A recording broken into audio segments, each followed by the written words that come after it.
Chapter 23. At this moment, Medivh was not the bearded uncle. He was younger and more handsome. He had a pair of deep blue eyes that seemed to be able to see through the past and future of the world. He was calm and full of mysterious charm. His brown, flaxen, shoulder-length wavy hair made him look like an artist. Coupled with his well-built body, he looked like a handsome man. As the protector of Stormwind and even the world of Azeroth, as the childhood best friend of the Stormwind King Lang, as the court archmage of Stormwind City, Medivh's position was extremely high. Moreover, he did not often appear in Stormwind City. Most of the time, he would be doing experiments and research in the Karazhan Mage Tower in the Upwind Path, far to the southeast of Stormwind City. As long as he appeared, who would not give him face? But Xueqi did it. If Xueqi receiving Medivh's favor had attracted the envy and jealousy of the apprentices and even the mages, then at this moment, all the gazes towards Xueqi had become the same. Mockery. Kid. Do you know who you just rejected? Medivh. The world's strongest mage. The protector of Azeroth, Medivh. Kid. Even if it's because of your ignorance, this is too much. There were all sorts of noises around them, but Medivh raised his hand and all the noises disappeared in an instant. Medivh was not angry. Instead he smiled and asked Xueqi. Kid Xueqi, are you sure you know who I am? Training under the most powerful mage was not an opportunity that every talented mage apprentice could have. I have been the protector of the world for so long, and I have only accepted one apprentice, Khadgar. If you don't know me well, I can explain to you what you can get by becoming my apprentice. No, I know who you are. But please allow me to reject, Xueqi said firmly. What a joke. Becoming Medivh's apprentice at this time? That would be courting death. That's right. Anyone would think that becoming the disciple of the strongest mage in the world, Medivh, was a glorious thing. It was the highest honor for a mortal. If it was Azeroth, the other 9,999% of existences would immediately kneel down and lick his boots, shouting, Master, please accept this disciple's worship. However, in the world of Azeroth, only Xueqi, a veteran player, would seriously remember what Medivh had on him. In Xueqi's field of vision, Medivh's forehead had a huge pit carved into it. At this point in time, Medivh was the biggest trap in the world. There was no other. Why? Because Medivh had been possessed by Sargeras, the boss of the Burning Legion. He was possessed. He was possessed. He was possessed. This matter is very important, so I repeat it 3 times.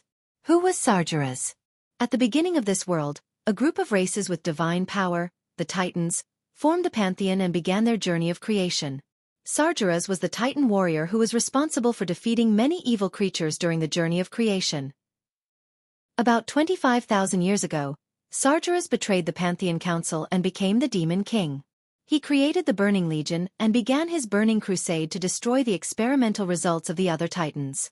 Sargeras was so arrogant that he easily destroyed one world after another, until he encountered the world of Azeroth. Here, his demon army was resisted by the allied forces of the Pentashade dragons.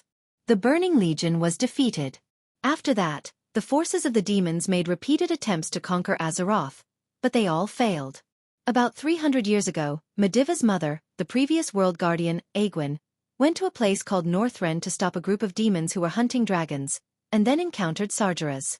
She defeated the Demon King and sealed his body in an ancient night elf ruin, but she didn't realize that Sargeras's soul had lurked in her body.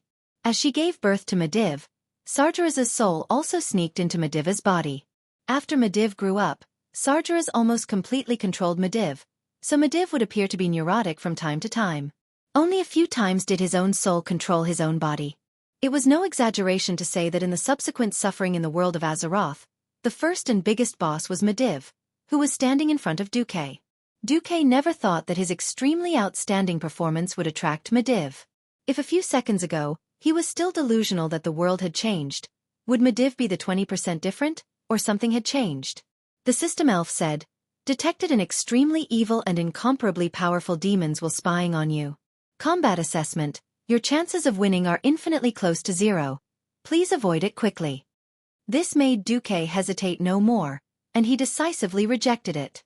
Originally, the surrounding mages almost wanted to gang up on Xueqi, but Medivh once again raised his hand and made a silent gesture.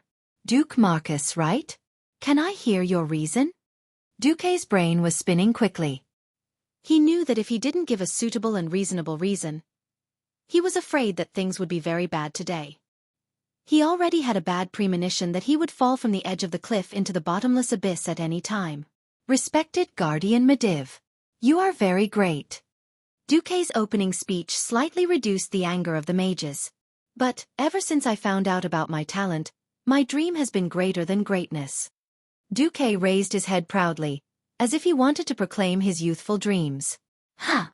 Medivh's face showed a slight surprise, and then he smiled. Continue. Unknowingly, Xueqi's voice rose an octave, and his clear voice seemed to light up the entire hall. So, I was thinking if I became the disciple of you, the greatest mage Medivh, then, no matter what kind of great achievements I make in the future, no matter how many times I save the world, in the eyes of the world, this is what it should be. Because I am the disciple of Guardian Medivh, the most outstanding disciple taught by a great teacher. Then, I will forever live under your halo, and people will only remember me as Medivh's disciple, Xueqi, and not the great mage Duke Marcus. The powerful and resonant words condensed Xueqi's realization. Realization as a transmigrator. This was the realization of a junior with a dream and a goal. Realization as a young man who longed to make a name for himself in a different world.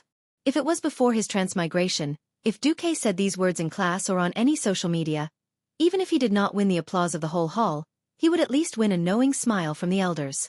But here, what Xueqi waited for was a thunderous roar. Presumptuous. Chapter 24. Save the world? With just you. The world is safe under the protection of His Excellency Medivh. You don't have to worry about it. A mere magic apprentice wants to surpass the great guardian. Duke Marcus, you're insulting His Excellency the Archmage. You're insulting this supreme spell temple. The mere magic apprentices didn't have the right to interrupt. It was the Storm City mages who followed Medivh who roared angrily. Not only were there official mages, but there were also court mages who had a higher status. The apprentices who were envious and angry at Xueqi just now all retreated to the second line at this time. They looked at Xueqi, who was in the center of the storm, with hostile eyes that harbored ill intentions and were ready to watch a good show. At first, it was just accusations, but a few seconds later, it was full of curses. The mages' necks were red, and their mouths were wide open enough to see their throats. With words that didn't lose their status, they almost crazily fired at Xueqi. Medivh, who still maintained his gentlemanly demeanor, frowned, while Xueqi was stunned. Haters, no matter which world it was, existed. Haters almost didn't need a reason to scold people. But haters who had a reason to scold people were definitely earth-shattering and earth-shattering. Almost endless curses drowned the entire temple, and Medivh, or rather, Medivh, who was controlled by Sargera's will, intentionally or unintentionally expressed his shock, but secretly added fuel to the fire. Originally, as long as he said a word, he could protect Xueqi and let Xueqi avoid the siege. He didn't. In Sargera's view, as long as the young Xueqi was under such shocking pressure, Xueqi's young heart would collapse, and he would succumb and kneel at his feet while crying bitterly. But Xueqi's reaction was beyond his expectations. Xueqi just stood there proudly, frowning coldly at the thousands of people pointing at him. Sargeras didn't know the fact that Xueqi was a transmigrator. Actually, at this moment, Xueqi was thinking about something else. It's a good thing that I've transmigrated to this early in the Azeroth, because this is the last time of peace in the Azeroth. I still have time to accumulate my strength. It's a bad thing that I've transmigrated so early into Azeroth, because these guys have been peaceful for far too long. A long period of peace could make people forget the existence of danger. There was no change in the upper echelons of the kingdom, causing people to lose their drive to improve. It also caused corruption and arrogance to grow in people's hearts, but no one noticed it. Perhaps he had sensed it, but felt that it was only natural. The hereditary system of nobility made every noble, and even every person in a high position, think that they were born noble, that they could transcend the mortal world, and that they were above the rest of the people. Rather than saying that they were besieging Xueqi for speaking boldly, it would be better to say that Xueqi had unintentionally provoked the entire aristocratic system that relied on inheritance, and they were overreacting. It was very simple. Medivh's mother, Aegwynn, was the world guardian, a symbol of immortality who had lived for more than 800 years. She passed on such a noble and powerful position as the world guardian to her son, which was the highest symbol of the noble bloodline that lasted for thousands of years. And at this moment, the bold and reckless Xueqi actually said that he wanted to surpass this noble symbol of inheritance with the body of a commoner. This undoubtedly offended the biggest reverse scale of all the people in a high position. Xueqi suddenly smiled bitterly. It turned out that no matter which world, history would be shockingly similar. Countless great empires in ancient times on Earth had perished here, and today, history seemed to be repeating the same mistakes. Since he had transmigrated, he could not go back. His fate had already been closely linked with this world of Azeroth that was about to face countless dangers of destruction. Then he had to do something. Xueqi suddenly felt that all the sounds around him had disappeared. Countless fingers that were pointing at his chest and face suddenly became blurry. Those noble mages were like a clumsy puppet in a play. They could not affect Xueqi's thoughts at all. As a transmigrator, Xueqi carefully felt the pulse of fate from the world of Azeroth, felt the almost irresistible impact from the river of fate, and recalled the meaning of his existence as a transmigrator. At first, Xueqi was at a loss. He did not know what he could do. He did not know what he wanted to do either. Perhaps it was purely for his own survival and development, going with the flow. There was a question that had been bothering Xueqi for a long time, and that was, if the fate of the world of Azeroth still maintained that terrible inertia, what should he do? Now, the answer to this question was becoming clearer in Xueqi's mind. So what if it was fate? Fight it. Reverse it. I will never be a slave to fate. I, Xueqi, want to be the master of fate. He was surrounded by angry and even morbid gazes. Xueqi was the only unusual person in the room. The weak him should have surrendered. However, Xueqi felt that a surge of hot blood was being pumped out from his heart, rushing through his arteries into his body. It was like 10,000 horses galloping, making a rolling sound like thunder, spreading the excitement to every corner of his body, infecting every cell in his body. The corner of Xueqi's mouth curved upwards. He should be angry, he should be sneering. However, it was as if his soul had left his body, floating above the hole, quietly looking down at these seemingly strong but actually weak fellows. His gaze seemed to have transcended time and space. The scenes that happened in the game were replayed in Xueqi's field of vision. He saw Stormwind City being attacked by the ferocious orc army. This beautiful outer wall, the capital of the largest human kingdom in the south, was destroyed in the flames of destruction. He saw humans recover Stormwind City under the leadership of Anduin Lothar. A brand new, more vibrant kingdom was reborn from the ashes of destruction. Then, it was destroyed again, and reborn again. The indomitable will of the human race was perfectly reflected here in Stormwind City. And countless inspiring heroes were also born in this crisis that could possibly lead to the destruction of the world. Recalling those great scenes, Xueqi suddenly felt lucky. This time, he could finally participate in this great epic as a participant. Suddenly, Xueqi laughed out loud. Ha ha ha, ha ha ha ha, ha ha ha ha ha. The arrogant laughter shocked the entire audience. Every mouth that was cursing was left open and forgot to close. Every finger that was pointing at him was frozen in the air. The mages were stunned. Xueqi's arrogant gaze swept 180 degrees from left to right. So, just the dream of surpassing the legendary realm is already blasphemy. So, just the unwillingness to be ordinary is already a sin in your eyes. So the dignified Stormwind City Royal Magic Academy is actually so narrow-minded. No wonder everyone talks about the greatest mage holy land being the Dalajan, and not Stormwind City. Alright, since you're not staying, then I'll leave. Everyone, bye-bye. Or, are you going to sentence me to death for offending the Guardian Medivh? Chapter 25. If it was said that Xueqi was still a little confused before the appearance of Medivh, then at this moment, Xueqi had undergone earth-shattering changes. Perhaps it was because he had provoked Medivh, who was possessed by Sargeras, that forced Xueqi's mind into a corner. That was why Xueqi's mind became so clear all of a sudden. Since Medivh was shot and possessed by Sargeras just like in the game, then according to the terrible nature of Azeroth's history, Xueqi no longer expected anything good to happen next. Lordaeron, Dalajan, Alterac, Kurtiras, Gilnis, Rapidhold, and Stormwind City. These were the 7 largest kingdoms in the world. Except for the island kingdom Kurtiras, which was far away from the mainland, the other 6 kingdoms would be destroyed one by one in the coming time. They would either be destroyed by the orcs or by the Scourge army. The only human kingdom that could constantly be destroyed and reborn was Stormwind City. That was also the last hope of mankind. As a human, Xueqi was very sure that his own future was also in Stormwind City. Thinking of the disaster that would follow in Stormwind City, and even the whole of Stormwind City, Xueqi understood what he had to do. First, he had to accumulate strength. That must be enough to affect the incident at the Dark Portal. Now, in a direct confrontation, Sargeras had no chance of winning. Even if he only had a soul left, he was still a super boss who had mastered the power of Medivh as a guardian. As an outsider, Xueqi was very clear that no one would believe him no matter what he said. On the other hand, the more he said, the faster he died. However, a Medivh controlled by Sargeras would die. Facing such a big boss who was extremely good at playing with souls, he would not be able to live in peace even if he died. Xueqi threw caution to the wind. Truly threw caution to the wind. On the surface, Xueqi was challenging the authority, but in fact, he was setting a trap for Xueqi. As long as he maintained his identity as the Medivh, as long as he didn't take off this hypocritical mask, he had to treat Xueqi fairly. Moreover, Xueqi was still a child. The Medivh raised his right hand and snapped his fingers. It was as if all the voices in the hall had been sucked out. Everyone's mouths were agape and their arms were raised.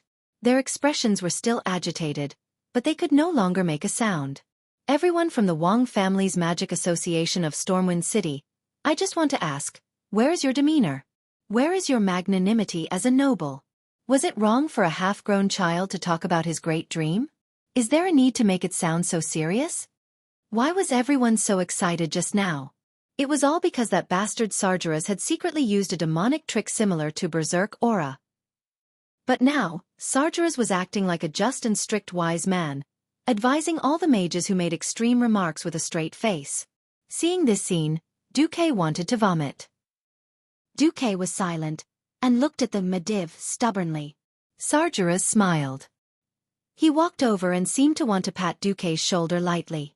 However, as if afraid of being infected by the plague, Xueqi flashed and backed away. Heh! Seems like you have a deep prejudice against me. You could have stopped them long ago. Xueqi spoke the truth. The Medivh looked a little embarrassed. Sorry, I was stunned for a moment too. Xueqi was still staring at the Medivh. Alright, this is indeed the Stormwind City Royal Magic Academy's lack of manners. Xueqi, your dream is actually not too much. The doors of me and the Royal Magic Academy are still open for you. As an apology, you can choose any mage in the academy to be your teacher. I guarantee in the name of the Dean that no mentor will refuse you. As long as you join our academy, you will get a 20% discount on all the materials and spell formulas you exchange for. As soon as the Medivh's words fell, there was an immediate uproar. Preferential treatment. This was too preferential treatment. Unfortunately, Xueqi knew that Sargeras's words were almost like a fart. He, Xueqi, didn't even care about the strongest mage, Medivh. Who would dare to be his teacher? Wouldn't that be a slap in the face to the Medivh? Even if Xueqi forced him to be his teacher, who would dare to really teach Xueqi real knowledge?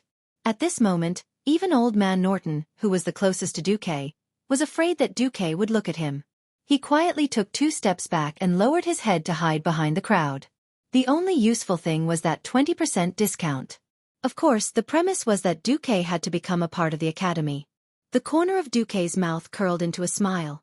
At this moment, he actually had a second choice: to abandon Stormwind City and join the arms of the Holy Land of Mages, Dalajan. Perhaps this could allow him to temporarily leave the center of this worldwide storm, but it would also cause him to lose a very important opportunity to rise. Alright, as long as I can read the information in the library according to your rules, I agree to join the Stormwind City Royal Magic Academy. As for the mentor, I don't think anyone will be willing to be my mentor. So let's forget about this. The moment he finished speaking, Xueqi could totally imagine what would happen next. As expected, in the next second, there was an uproar. Arrogant. Too arrogant. A mere apprentice not only claimed to surpass the world's strongest mage Medivh, but also publicly announced that he didn't need a mentor? Did he really think he was a self-taught super prodigy? But when everyone saw Medivh's gesture, no one dared to utter a single word. However, in their hearts, they threw the worst possible evaluation onto Xueqi. As an apprentice, Medivh seemed to be in a dilemma. That's right, our public library is open to all members. However, the number of books and the level of magic you are allowed to read varies for each rank. As an apprentice, there aren't many books that are suitable for you to read. Usually, you will start from the Apprentice's Handbook, provided by the mentor.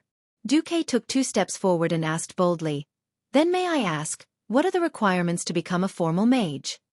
Without waiting for Medivh to speak, Medivh's disciple, Khadgar, answered first. Under the witness of 3 official magi, if you cast 3 level 1 spells without the help of any magic items, then you can be recognized as a primary magus. The current Khadgar was very, very young, probably around the same age as Xueqi. He was around 13 or 14 years old, and his face had a clear immaturity to it. The mustache that everyone would be familiar with in the future was now only a vague outline. He had short black hair and a fair face. Apart from not looking like a farmer's son, he was no different from any other youth in Stormwind City. Khadgar had been sent to the Dalajan by his family when he was 6 years old to learn all kinds of magic. It was only recently that he had officially become Medivh's disciple. Even though Khadgar was talented and intelligent, he was still not a novice mage. At this moment, Xueqi's clear voice shocked everyone present. "Then, I, Duke Marcus, request to take the novice mage exam." Chapter 26. Wow! The dozens of people present, whether they were highly respected old mages or young mage apprentices, all had their mouths wide open. Their mouths were wide enough to fit a fist. What's going on? Did I hear it wrong? That arrogant rookie mage apprentice actually requested to undergo a promotion trial on his first day in Stormwind City's Magic Academy? No matter how arrogant, there should be a limit. Yet, Xueqi dared to do so. It was said that Xueqi had only been confirmed a few days ago that he had talent in magic. If Xueqi really succeeded, then Khadgar would die of shame. He had studied for 8 years and was still not an official mage, but this person had only studied for 3 days and was already a mage. Regardless of whether Xueqi succeeded or not, this would definitely leave a strong mark on Xueqi's name in Stormwind City Royal Magic Academy. Success, famous throughout the academy, and all the mages in Stormwind City would know that there was a super genius here. Failure, famous throughout the academy, but that would be synonymous with overestimating one's capabilities. Xueqi would forever be nailed to the pillar of shame. For a moment, everyone's breathing became heavy. Medivh asked in a gentle and refined manner, "You know the conditions to pass. So, Mage Apprentice Duke Marcus, are you sure you want to undergo the trial now?" "I'm sure," Xueqi said firmly. "All right then." Medivh opened his right palm and softly chanted a spell. His palm suddenly lit up with a strange blue light. Like a flame blown by a strong wind, the blue light floated out of Medivh's palm. The bright light turned into ribbons, and with Xueqi as the center, a circular space of more than 10 meters was easily separated. Looking from the inside, or looking from the outside, there was no change in the scenery. Only Xueqi knew how terrifying Medivh's methods were. System notification. Warning. You have been dragged into an unknown independent space by Medivh, Sargeras. Fortunately, the Medivh was not hostile. He even had a gentle smile on his face. This is a relatively independent space. However, it won't affect your communication with the elements realm. Mr. Marcus, you may begin. As long as you don't use magic tools to cast any 3 different level 1 spells, you will become an official member of the Stormwind City Royal Magic Academy. Xueqi took a deep breath and prepared to give it a try. At this moment, he saw Darnielle and Itana's concerned faces. He didn't need to confirm to know that the 2 of them were advising him not to risk his life. She advised him not to show off so much and provoke the old mages. Xueqi could only smile bitterly. He had no choice but to fight. He did not have the funds to focus on his studies in the academy. If he wanted to make money, he had to go out. Even with Medivh's promise, if he were to temporarily leave the academy as an acolyte, he would definitely be surrounded and attacked by the conservative forces of Stormwind. Even if he could resurrect, running back to his corpse would not help. It was not a big deal for an acolyte to die in the wilderness. However, it was different for a mage. Even if he was a beginner mage, his name would automatically be included in the Stormwind Mage Squad. He would be known by the Kingdom's Supreme Commander, Lothar, and the Stormwind King Lang. Coupled with his super genius title, it was impossible for him not to be noticed. If he was noticed by the king and the commander at the same time, then no matter if it was the nobles or the mages who hated him, they would not be able to act at will. This was Xueqi's protective talisman. It was enough to let him pass the most dangerous novice period. Xueqi took a deep breath. He was ready to cast the spell. Generally speaking, it was impossible for an acolyte to recreate the nanny style of casting in the crystal ball of the apprentice trial. It was impossible for an acolyte to have such a keen magic perception ability to reverse-deduce the entire incantation, casting formula, contact method with the elements realm, and a series of other things from a fixed and incomparably complicated casting tool. Under normal circumstances, this was something as unreliable as asking a newborn baby to fight lions and tigers. All the mages present knew that Xueqi did not get even half of the spell formula from any official channel. However, as soon as Xueqi recited the incantation, the mages were dumbfounded. They had no idea that at this moment, Xueqi had even let the system control his own tongue. His consciousness had already practiced the awkward-sounding incantation no less than 1,000 times in the system, as if singing along with the karaoke subtitles. What flowed out of Xueqi's mouth was the perfect High Elves language. The cadence was full of mysterious beauty. The key syllables were short and hurried, but extremely accurate. Without the help of the magic tool, Xueqi could clearly feel that he was like a tap that had been turned on. The mental and physical strength in his body was rapidly decreasing. However, he could clearly feel that his body and his soul had made a stable connection with a world of a different dimension, the elements realm. A scorching aura quickly spread and gathered on his arm at a high speed. Everyone could see that a huge fireball was forming in Xueqi's hand. Fireball spell? No, this is Flame Blast spell. The surrounding mages could not help but exclaim in surprise. How old was he when he successfully cast Flame Blast spell for the first time? No one had done it before the age of 20, right? Yet, this kid actually managed to do it. There was not the slightest bit of excess elemental energy spilling out. The amount of energy absorbed was simply exquisite. This kind of control, was it really from the hands of an apprentice who had awakened to the power of magic for less than 3 days? Whoosh! As if to slap Medivh in the face, this water tank-sized flame blast spell smashed towards Medivh's head. For a powerful guardian, this was not a problem at all. Medivh did not even move his finger. The blue light that was wrapped around Xueqi just flourished. Everyone saw that Xueqi's flame blast spell was completely erased. You completed the first spell very well. Medivh made the decision on the spot. Then he saw the sweat dripping from Xueqi's forehead. Do you need to take a break? The time limit for the official beginner mage exam is 1 hour. No need. Xueqi chose to continue. Even though the system notification showed that his pitiful mana had dropped from the initial full value of 2626 to the current 1226, Xueqi did not stop. He had a vague premonition that if he continued to squeeze out his potential, there might be some kind of breakthrough. Shaking his head to get rid of the tiredness and disappointment, Xueqi cooperated with a hand gesture. A soft light blue light was rubbed in Xueqi's hand. Even from 10 meters away, the mages could still clearly feel the cold air emitted from the light ball in Xueqi's hand. Frost Arrow. Chapter 27. Swoosh! The frost arrow, which looked ordinary in the eyes of many official mages, was accurately shot out. The magic did not dissipate, and there was no earth-shattering power. It just shot at Medivh. If a mage and a group of mages shot this frost arrow on the battlefield, they would at least receive a passable evaluation. It might not be able to kill a fully armed soldier, but it would at least be able to kill an unarmed peasant soldier. This was the power of the arrow. If this was shot by a mage from a group of mages, no one would think much of it. However, when they thought of Xueqi's ridiculously young face, Xueqi's performance immediately set off a storm in the hearts of the mages. Damn! How old was this kid? 2 standard and flawless level 1 spells. Even though it looked ordinary, but when they thought of Xueqi's performance in the trial space, the mages could not remain calm. Deducing the magic formula from a magic item, this was a skill that could only be mastered by at least an expert-level enchanter.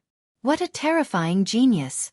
Thinking back to how they had recklessly ganged up on the super genius who would definitely be protected by Medivh, these arrogant mages felt a sense of regret, as if their flattery had gone awry. Everyone could see that Xueqi's magic power was almost depleted. Casting a third spell was too much for his body that was only at the level of an apprentice. At this point, no one doubted that Xueqi could cast a third spell. The only difference was time. At this moment, Xueqi suddenly raised his hand. His seemingly weak fingers began to gesture in the air meaninglessly. As his fingers moved, everyone could clearly see that the place where his index finger moved condensed into a blue stream of light that symbolized the radiance of the arcane spell. Increase intelligence. An old mage let out a light laugh and thought to himself, sure enough, a rookie is a rookie. One of the most standard prerequisites for a mage to cast a spell was increase intelligence, which temporarily increased one's intelligence. Not only could it increase the maximum magic power, but it would also slightly increase the power of the spell. No one would remind Xueqi or laugh at Xueqi. To them, Xueqi's current actions were what a rookie should do. It was precisely because of this common mistake in this perfect performance that they suddenly felt less uncomfortable in their hearts. No matter how much of a genius he was, Xueqi was still a mortal. On the other side, everyone could see that Xueqi's condition wasn't good. On the sidelines, Old Man Norton finally couldn't help but pinch his nose and remind him, don't force yourself. Rest quickly, or else you might damage your magic circuit. The magic circuit was where the human body stored magic power. A well-trained apprentice or sorcerer could safely and steadily widen his magic circuit through meditation, so that his body could hold more magic power and cast more powerful spells. The magic circuit was not static. Sometimes, it would be destroyed due to all kinds of accidents, or would open up more and wider circuits under a powerful impact. Now, Xueqi was obviously squeezing out his potential, forcing himself to immediately cast the third level 1 spell. Under the control of Sajura's will, Medivh very well displayed the demeanor of a superior, a wise and far-sighted senior. Young Xueqi, I strongly suggest that you not continue immediately. Okay. Maybe we'll all see a miracle. His eyesight was extremely sharp, and he immediately knew what Xueqi wanted to do. Xueqi had purposely used Flame Blast and Frost Arrow to drain his magic power first. It was as if he was being drawn by a syringe as thick as a stick. Xueqi felt that the energy in his body was decreasing like a flood. Even so, he still hadn't reached his limit. If he lost consciousness, the system elf would take over the control of the spell. If he really died, he could still resurrect. Xueqi also threw caution to the wind and tried his best to complete the last spell. This was undoubtedly courting death for a real wizard apprentice, but for Xueqi, it was just a relatively safe attack. He wanted to complete this sublimation in front of everyone. If he could even do this, then the more miracles he created in the future would be recognized as normal, and reduce the risk of the special existence of the system being exposed. At the beginning, the mysterious arcana runes whistled through Xueqi's spirit one by one. Soon, Xueqi ordered the system to deliberately slow it down, and Xueqi began to carefully compare the functions of the runes that looked like scribbles. It was difficult to describe in detail how increase intelligence worked. If he had to use an appropriate metaphor, it would be a tool. For example, if a person had a grappling hook, they could climb cliffs that couldn't be climbed by human hands.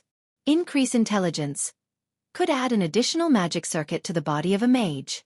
However, Xueqi was using the complete magic circuit brought about by increase intelligence to constantly compare the places in his body that could become a magic circuit, using the power of magic to transform his body.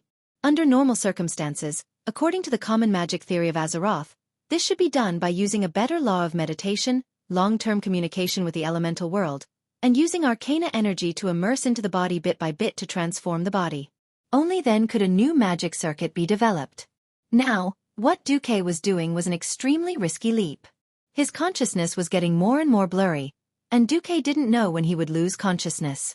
But as the last drop of residual magic power in his body was drained, he felt that his spirit world touched a membrane.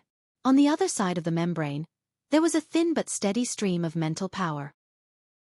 It was also his own power, and he could vaguely feel it even though it was separated by a membrane. Suddenly, the membrane was broken by Xueqi. Detected that the upper limit of the host's magic power is increasing. Ignoring the system elf's reminder, Xueqi focused all his attention on the breakthrough. He definitely wouldn't let go of that incomparably wonderful experience. It was as if something that didn't belong to him was bursting forth in his body. There should only be blood and various body fluids flowing in his body, but it was obvious that this was a third thing. Magic power created by the magic circuit by absorbing energy from the outside world, and not pure magic power transformed from his own life energy. Even if this magic power was very, very faint, like a light fog blowing on his face, this power was like a traveler who had been thirsty in the desert for many days. Even the thinnest mist could nourish his body and soul, and become the motivation for him to continue moving forward. Level 1. Increase intelligence. Completed. However, what was more important to all the mages was the faint arcana glow on Xueqi's body. This was the sign of an official mage. Chapter 28. The arcane barrier had been removed by Medivh at some point in time. It was already the end of spring, but everyone could still see the breath that Xueqi exhaled. It was a faint breath that contained arcane power. It was precisely because Xueqi still couldn't control his power that everyone could see the arcana technique aura seeping out. It was obvious that the arcane power was transforming Xueqi's body. His exposed arms and feet had a very obvious bluish-purple arcane glow. The sudden advancement also temporarily disrupted the senses of Xueqi's 5 senses. He turned his head and closed his eyes, as if he was not used to the incomparably bright light in the hall. But soon, he opened his eyes again and looked straight at them. It was still that pair of deep black eyes, as calm as the water in an ancient well. There was no ecstasy from the advancement on Xueqi's face, nor any special feelings. There was no anger towards the reprimand of the mages, and there was no retaliation towards the belittling of him. It was as if the advancement was as simple as eating and drinking to Xueqi. Everyone felt like they were looking at an illusion. It was as if they were not looking at a newcomer who had just gotten rid of his identity as an apprentice and became a mage. Instead, they were looking at another mage god who was not inferior to Medivh. It was like a rising sun that was born in front of them. The light blue glow on Xueqi's body was not bright, but for a moment, everyone felt that the light of all the magic lights in the hall paled in comparison. Xueqi struggled to stand up with his hands. His movements were as slow as lifting a rusty golem.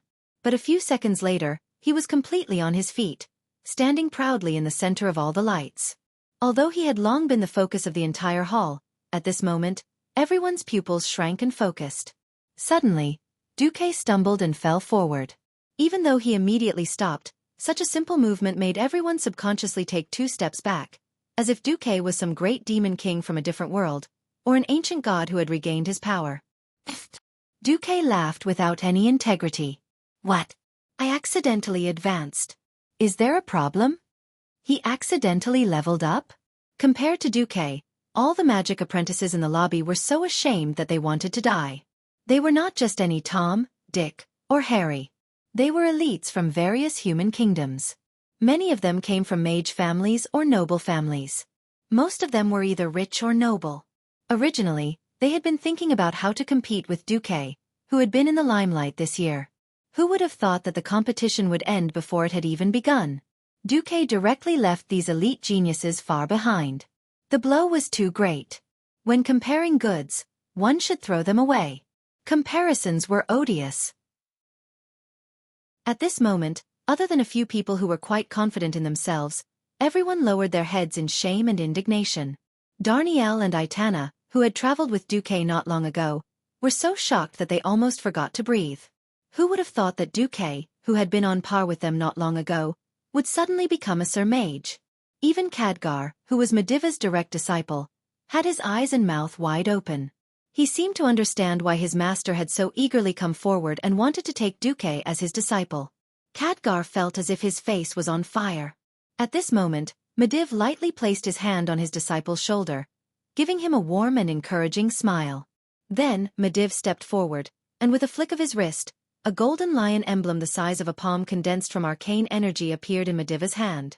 Medivh's scholarly face was full of humility and gentleness. His incomparably pure eyes looked straight at Xueqi. Duke Marcus, I, Medivh, as the Earth's guardian and Stormwind's court archmage, sincerely invite you to join Stormwind City Royal Magic Academy and Stormwind City's National Mage Squad on behalf of me and my good friend, His Majesty King Lang. I wonder if you are willing to accept? It was as if a war maniac was presenting a Nobel Peace Prize to a prize winner. This scene was incomparably strange in Xueqi's eyes.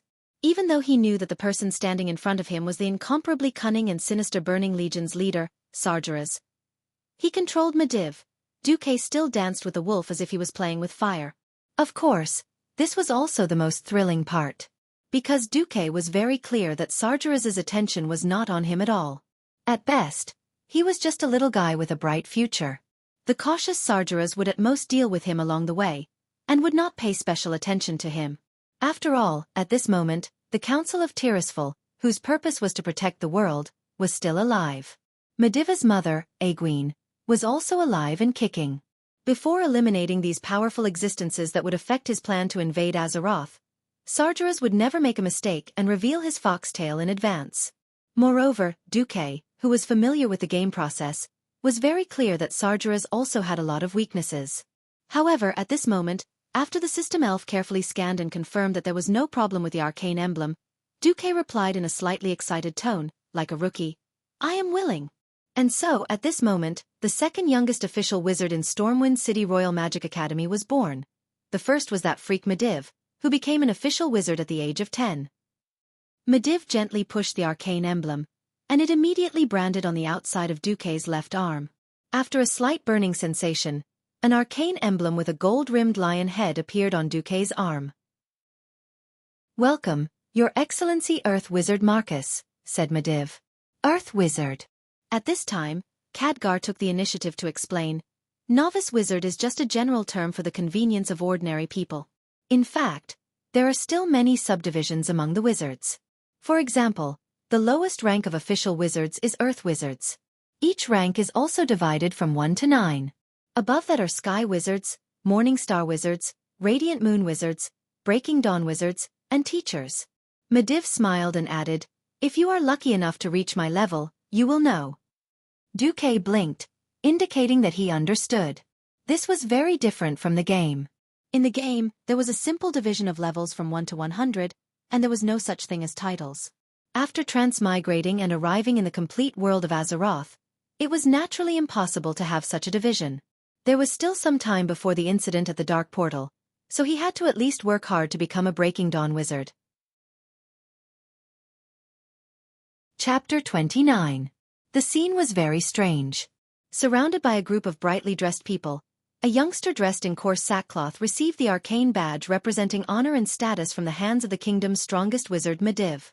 Such a huge contrast made those aristocratic magic apprentices extremely dazzled.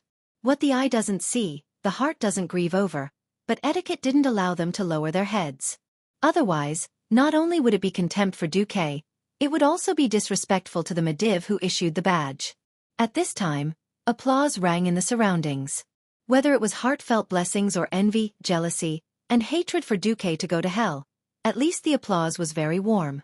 "Congratulations, Sir Marcus. Congratulations. Congratulations." The sounds of flattery rang out incessantly. After becoming an official wizard, the treatment they received was naturally different. Practically everyone had a smile on their face. It was as if the questioning and even the insults from a moment ago were just Xueqi's hallucination. "Xueqi, you are still young. The world of adults is sometimes so terrible. You just have to get used to it." Mediv smiled warmly at Xueqi. Very naturally, a clever attendant had already delivered a wine cup filled with fine wine. Originally, this was supposed to be a celebration of the birth of the Royal Magic Academy's chief apprentice. Now that it was brought, the standard was a bit lacking, but the timing was just right. When Xueqi mechanically picked up the wine cup, Mediv took the initiative to touch his cup with Xueqi's, and then downed his wine in one gulp. As a senior, as a highly respected court grand wizard, Mediv's appreciation of Xueqi fell into the eyes of everyone in the surroundings. This was an honor that mortals could only dream of but not reach. "Ladies and gentlemen, I still have a lot of things to do, so I will take my leave first." Finished speaking, Mediv left in a carefree manner. As a court grand wizard highly regarded by the king, at this moment, Mediv still performed his duty of assisting the king. In Xueqi's timeline, Mediv was the busiest and most active at this time. He just didn't know whether the Mediv just now was Sargeras, or Mediv's own will, or Mediv's will under Sargeras's mental suggestion. After all, having two souls in one body was the most complicated. However, does this count as running away after acting cool? How exciting!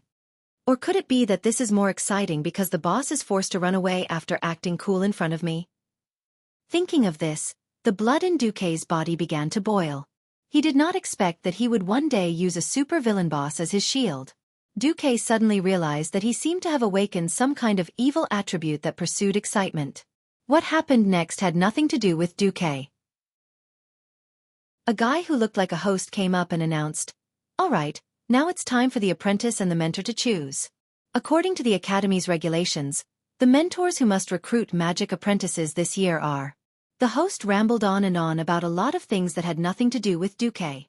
In fact, this two-way choice reminded Xueqi of the talent market. Unfortunately, Xueqi had even rejected Mediv, so naturally, there would not be any mages who would stick their warm faces to their butts. In previous years, there seemed to be a Chief Magic Apprentice Award ceremony or something. Now that Xueqi, the Chief Apprentice, had directly become an Earth Mage, this step was saved. The biggest limelight was stolen by Xueqi, and the rest of the apprentices and mages would not ask for a snub. Soon, they dispersed like birds and beasts. It was only then that Darnielle and Aitana, who came with Xueqi, came up. Congratulations, Xueqi. Sir Marcus. The ones who spoke were Darnielle and Aitana, who did not dare to look Xueqi in the eye. Call me Xueqi. Darnielle seemed a little hesitant, but he still said straightforwardly, Xueqi. We've discussed it with Mentor Norton and decided to become his disciple. Suddenly, Aitana looked up. This freckled little girl seemed to have mustered up a lot of courage. Xueqi, why don't we beg Mentor Norton together? After all, he was the one who unearthed you. Xueqi raised a finger and stopped Aitana from continuing. Xueqi thought to himself, if old man Norton dared to accept me, he would have come long ago. I wonder if it's because I'm old and have become timid. He did not blame old man Norton. After all, not everyone had the aptitude and luck to become a hero. However, it was precisely the struggle of a myriad of mortals against fate that created numerous epic events. Everyone has their own standpoint. Besides, the path I'm taking is very different from yours. Learn well from Mentor Norton. If there's anything good, I'll take care of you. The two youngsters nodded, not really understanding. Everyone dispersed. Xueqi asked the attendant for the location, and under the attendant's guidance, he walked through the long marble corridor. Under the gaze of countless people in the paintings, he still knocked on old man Norton's door. The one who opened the door was the ordinary second-year female apprentice called Sasha. Seeing Xueqi outside the door, this female apprentice with flaxen hair and light brown eyes revealed a kind smile. She said to Duke in a low voice, "You really did come. Actually, Mentor has been hoping for you to come." Mentor. He's not a bad person, he just has too many concerns. After saying that quickly, Sasha said loudly, "Welcome, Your Excellency Duke Marcus. Mentor is free. You can go in yourself." Xueqi nodded with a smile, and walked in with his head held high. Perhaps it was only a temporary room for recruiting apprentices. The room was quite different from what Xueqi had imagined. To be precise, it was not a room for a sorcerer, but more like a guest room for a noble. There was nothing on the white rectangular oak table. Only the gorgeous golden curved edges of the table that were filled with all kinds of arcs could be seen. In front of the table, there was a chair with a red velvet background, which allowed apprentices to sit comfortably and communicate with their mentor. The mentor's chair was a little dazzling, because there were two crystal balls infused with arcane energy on the chair, emitting a gentle glow. It was probably to announce the field that Mentor Norton was good at, arcane. However, old man Norton was not sitting on the chair. On the contrary, he was looking out of the room's large floor-to-ceiling window with his back to the door. Looking at the greenery everywhere in the academy, the old man seemed to be sighing. "I'm sorry to have caused you trouble," Xueqi said first. "Sigh." The old man sighed. "Although you have been in trouble since the first time I saw you, I still did not expect you to cause so much trouble. Do you regret it?" Xueqi asked with a smile. "If I really regretted it, I wouldn't even let you into this room." "Then I've decided to take a gamble." Chapter 30.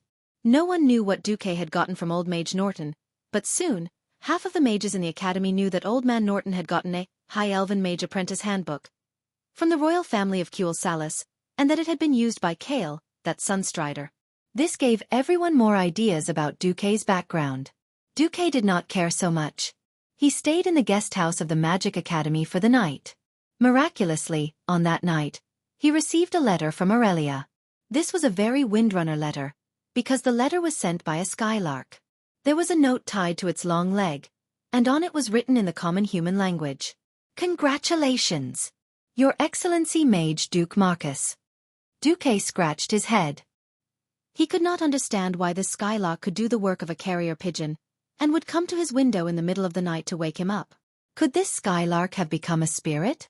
Xueqi muttered to himself.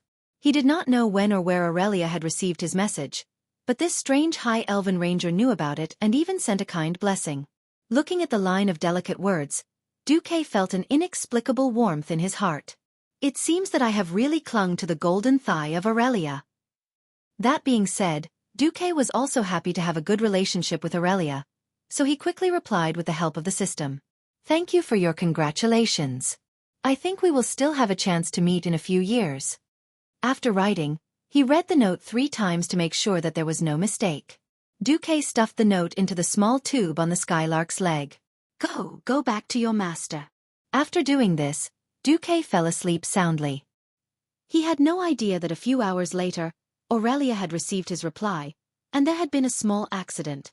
In a vast and boundless forest, the first ray of light was shining through the dense leaves. Aurelia, who had just woken up from the tree, looked at the skylark with a strange expression. Chirp, chirp, chirp, chirp. Skylark reported to Windrunner in a melodious voice. What? He said you became a spirit? Well, this kid has quite a good eye. Chirp, chirp, chirp, chirp. What? That perverted rascal wants to hug my thigh. Aurelia's eyes widened in disbelief. Who knew that Skylark would use her wings to pat her beautiful legs? Aurelia couldn't help but look at her perfect long legs, and in the next moment, her pretty face blushed for no reason. That was because she thought of the scene where Xueqi, that little rascal, had cast his gaze on her peaks several times. She fiercely gritted her teeth. That little perverted rascal, he really doesn't hide his thoughts. If there's a chance, I must teach him how to respect his elders. Inexplicably at the same time, Xueqi sneezed. What the hell? Did I catch a cold? Xueqi still didn't know that because of his soliloquy, he had been tricked by Skylark. After washing up, Xueqi put on a set of blue and white mage robes with gold trim. This was a small gift from Old Mage Norton. According to Old Man Norton, if he wore the coarse linen shirt and the mage badge on the streets of Stormwind City, it would be a disgrace to all mages. After dressing neatly, looking at himself in the big mirror in the room, Xueqi suddenly felt that the clothes make the man. Originally a college student, Xueqi put on a mage robe. Although he felt that it was cumbersome, he looked like a scholar and really had a scholarly temperament. He already had a plan in mind, and just as he was about to implement it, Xueqi was stunned as soon as he opened the door. In the guest room outside the door, he saw 3 Stormwind City soldiers standing as straight as javelins. The 2 behind them were fully armed guards, and the heroic middle-aged knight in the middle was wearing a ceremonial robe with blue patterns on a white background. There was a golden shoulder ornament like a sword tassel on his shoulder. His brown hair was neatly combed, and even an ant couldn't climb on it. The knight lightly hit the left side of his chest with his right fist and bowed. Hello, respected Sir Earthmage Duke Marcus. I am Garcia Rodi, the commander of the Stormwind City Garrison Army's 3rd Regiment. I bring greetings from Stormwind City's commander, Anduin Lothar. Lothar looking for me? Xueqi was very polite. Hello, I am Xueqi. May I ask why Commander Lothar is looking for me? It's like this. The great King Lang and Commander Lothar found out that you are the 2nd youngest official mage in Stormwind City's history, and that you are willing to join the kingdom's mage corps. Both His Majesty and Commander Lothar are very happy. Therefore, they have asked me to bring greetings from King Lang and Commander Lothar. Xueqi nodded. Yes, thank them for their concern. Thank them for me. Garcia smiled and waved his hand. Immediately, a group of attendants outside the guest room filed in. This is the letter of appointment for the official mage corps signed by His Majesty himself. Every autumn, there will be a welcoming ceremony hosted by His Majesty for the official members of the mage corps. This is His Majesty's consolation money for you. 100 Arather gold coins. I heard that Sir Marcus came from the pioneer settlement outside the Elven Forest. Therefore, His Majesty has specially rewarded you with a house. He has also provided you with 2 servants. If you are not satisfied with the servants, you can let me know. I am authorized to satisfy your needs to the greatest extent. Indeed, King Lang was a wise monarch. He was very clear about the value of talents. For a talented young mage from a commoner background, he definitely valued him. Seeing the undisguised envy in Garcia's eyes, Duque immediately knew that even for a new official mage, this was a reward that was above average. In the eyes of Duque, who was most in need of money, this was no different from a timely rain. It was equivalent to the first bucket of gold to push forward Duque's next plan. Once again, thank His Majesty for the reward, said Duque as he flipped through the list that Garcia handed over. This is, Garcia hurriedly explained, official mages are the kingdom's important talents. Every mage should have sufficient protection when they go out. Therefore, these are the follower candidates that His Majesty Lothar has carefully selected for you. Every one of them is absolutely loyal to the kingdom, and their combat skills are also quite good. According to Sir Marcus's rank, you can choose up to 2 knight candidates as your exclusive followers. Duque could not help but laugh. As a PvP maniac in the game, he never thought that there would come a day when a mage who fought so fiercely would need a bodyguard. Since he had transmigrated, he would do as the Romans do. As he flipped through the list, a name suddenly made Duque's heart jump violently. Reginald Windsor. Chapter 31. At this point in time, Reginald Windsor was just an ordinary young soldier, a knight candidate. He was no different from the thousands of soldiers under Anduin Lothar, who had yet to experience a real war and could be killed instantly by the orcs' axes. Even in the future, Reginald wouldn't be someone with an insane amount of power. He would be able to deal with ordinary experts, but even if he were to fight against a real hero, he would be killed in one move, let alone a fierce person like a tribal chief. He did not have outstanding leadership skills, and he did not have any outstanding achievements in the world of Warcraft before Duque traveled to this world. Even his promotion was the result of hard work. However, Reginald Windsor became the Marshal. After his death, he was crowned a hero by the people, the soldiers, and the players. Why? Because of his unlimited loyalty to Stormwind City, the largest human kingdom on the continent. This was the story of a few decades later.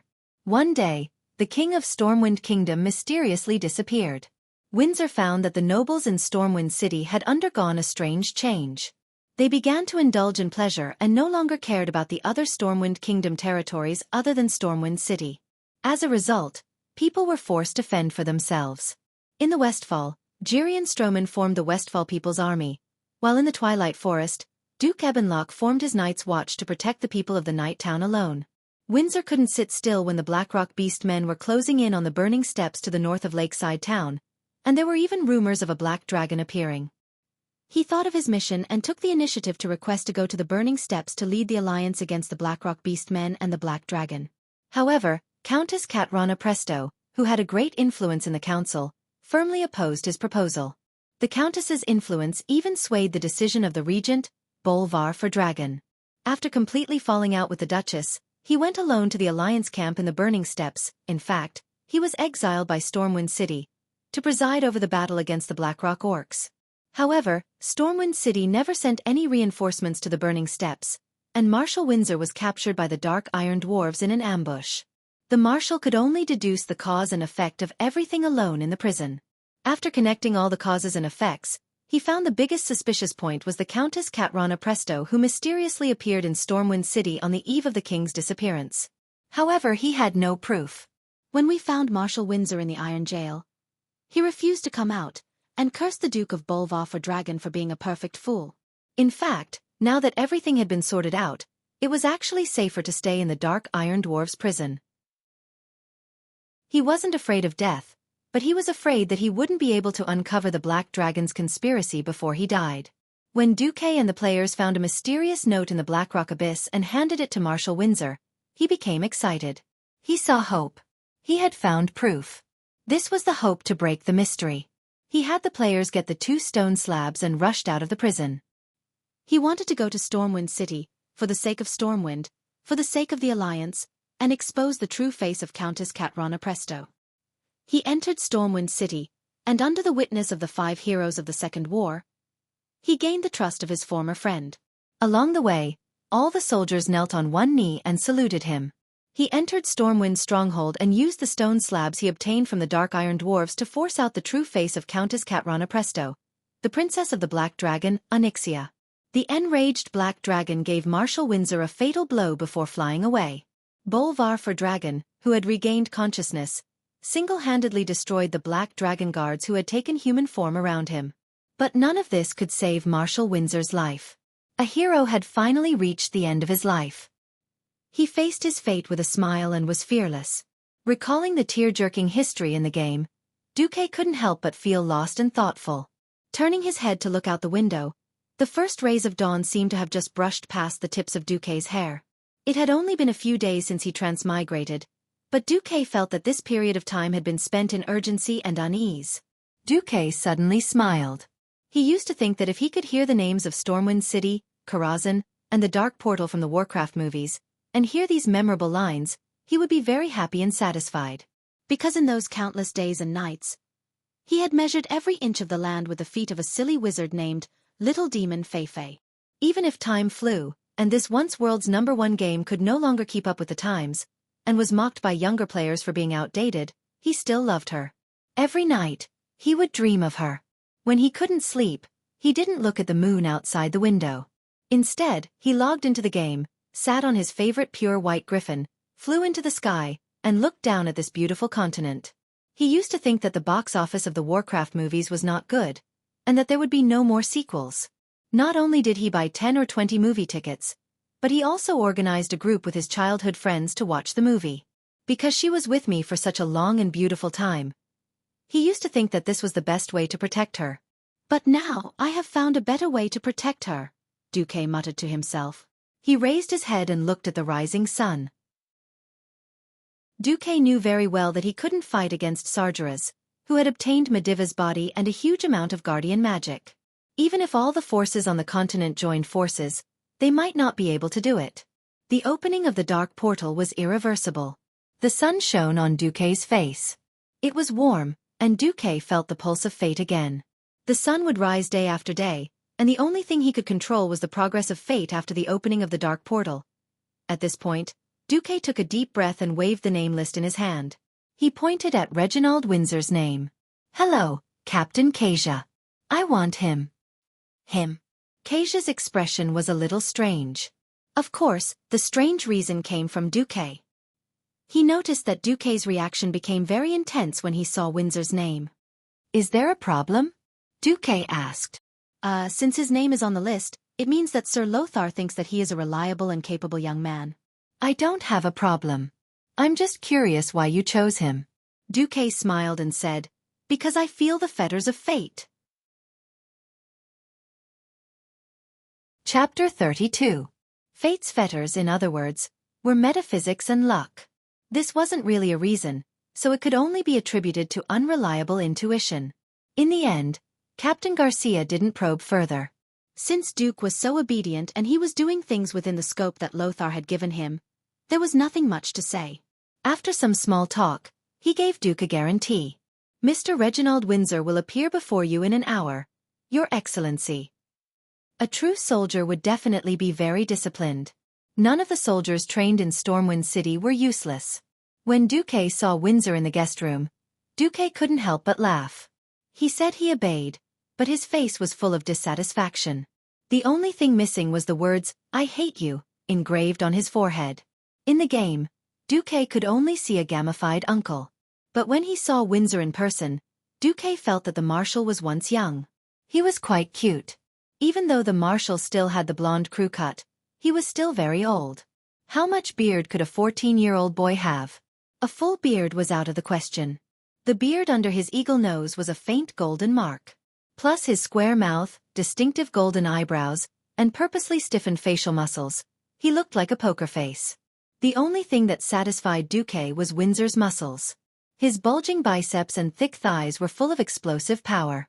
With those muscles, he could probably fight 10 Xueqi at once. Of course, compared to an adult orc whose arms were thicker than a human's thigh, Windsor was still at a disadvantage in terms of strength.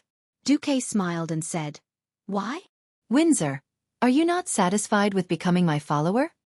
It was obvious that Windsor was a typical soldier. He was straightforward and didn't bother to hide his thoughts at all. "Yes. My dream is to become a glorious warrior of Stormwind City and fight on the front lines to protect the kingdom. I don't want to be a personal guard, even if it's a powerful Sir Wizard. Plus, I don't think you're strong." As soon as Windsor finished speaking, Xueqi made his move. calm and composed, allowed the next spell to be cast instantly. Frost Arrow taught the future Marshal Windsor how to be a man. Ah! The maximized Frost Arrow stunned Windsor, who was in full armor. The sturdy armor could not stop the cold air from invading his chest. If Xueqi hadn't held back, Windsor might have been left with a lingering illness. Several minutes later, in front of the only stove in the School of Magic, Windsor covered himself with a blanket and said, "All right, I apologize for saying, sir, you're not strong." "I accept your apology." Xueqi smiled and handed a cup of ginger tea to Windsor. Windsor, who had begun to acknowledge Xueqi, was no longer as stiff as before. "However, I still believe that becoming your follower is in conflict with my dream." "What exactly is your dream? Have you thought about it?" Windsor was a little confused. Didn't he already say what his dream was? Xueqi continued, "Actually, our dream is the same, to fight for the rise of Stormwind." Windsor's body trembled. "Do you see the shining lion emblem on your chest?" Following Xueqi's words, Windsor lowered his head. Xueqi opened his mouth and spoke tirelessly. In the past, in order to deal with the threat of the trolls, Thoradin the Great united all the human tribes and established the Great Arothar Empire. Humans began to spread all over the continent, and new cities were built one after another. However, as it became more and more prosperous, its most powerful core began to fall apart. The lords of Riptide City began to gradually move their wealth to the prosperous northern region of Lordaeron, abandoning the barren south. Even Thoradin the Great's heir, the last child of the Arothar bloodline, was left behind in the crumbling walls of Riptide City. After many long years, a team of knights finally arrived in the Valley of the Kings. A man raised his sword in front of the knights and said, "I swear on my sword that Stormwind will bear the glory of the Arothar Empire and sweep away all oppression and injustice. My people, my subjects, will follow Thoradin the Great's oath and continue to advance along the path of prosperity for humanity. If one day, decay and lack of progress blinds the eyes of our descendants, then let Stormwind be destroyed in despair." 1,200 years ago, the lion flag of Stormwind was raised in this great valley. It reflected the rising sun of that day. But Windsor, tell me, why is it that 1,200 years later, Stormwind's territory is still dominated by the elven forest? Why is the western wilderness followed by the word wilderness? Why does the Reed Ridge Mountain have the word barren in it? Windsor, for whom are you drawing your sword? Isn't it for the future, for tomorrow, for our descendants, for them to have a wider living space, to not live under the shadow of monsters and all kinds of external threats? What Stormwind needs the most is not simple-minded soldiers, but a pioneer. Windsor, answer me. Are you willing to accompany me to be a pioneer? Windsor's mouth trembled. It was obvious that his immature mind was beginning to waver under the bluff of this transmigrator, Xueqi. However, there was still an abnormal persistence in his heart. "Sir Marcus, I demand that you show me your plan, the complete plan." Windsor was sitting up. His blue eyes were filled with hesitation, and there was an uncompromising sense of helplessness. "I'll show you." 15 minutes later, Xueqi brought Windsor to the pier of Stormwind City. Ships. From the moment he decided to develop in Stormwind City, Xueqi thought of ships.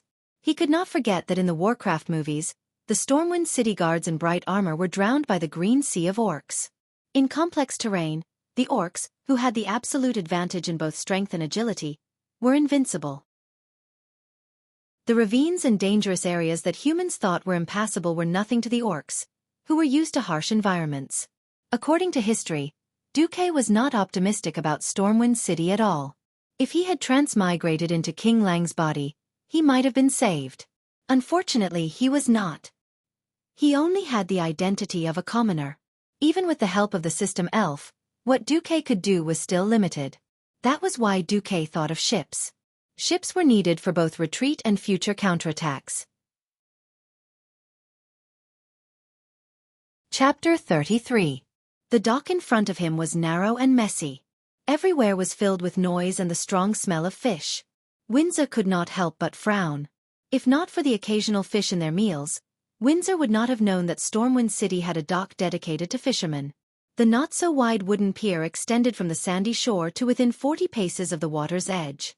All he could see were small fishing boats. Many of the wooden boards on the dock had rotted, and there were many holes in them.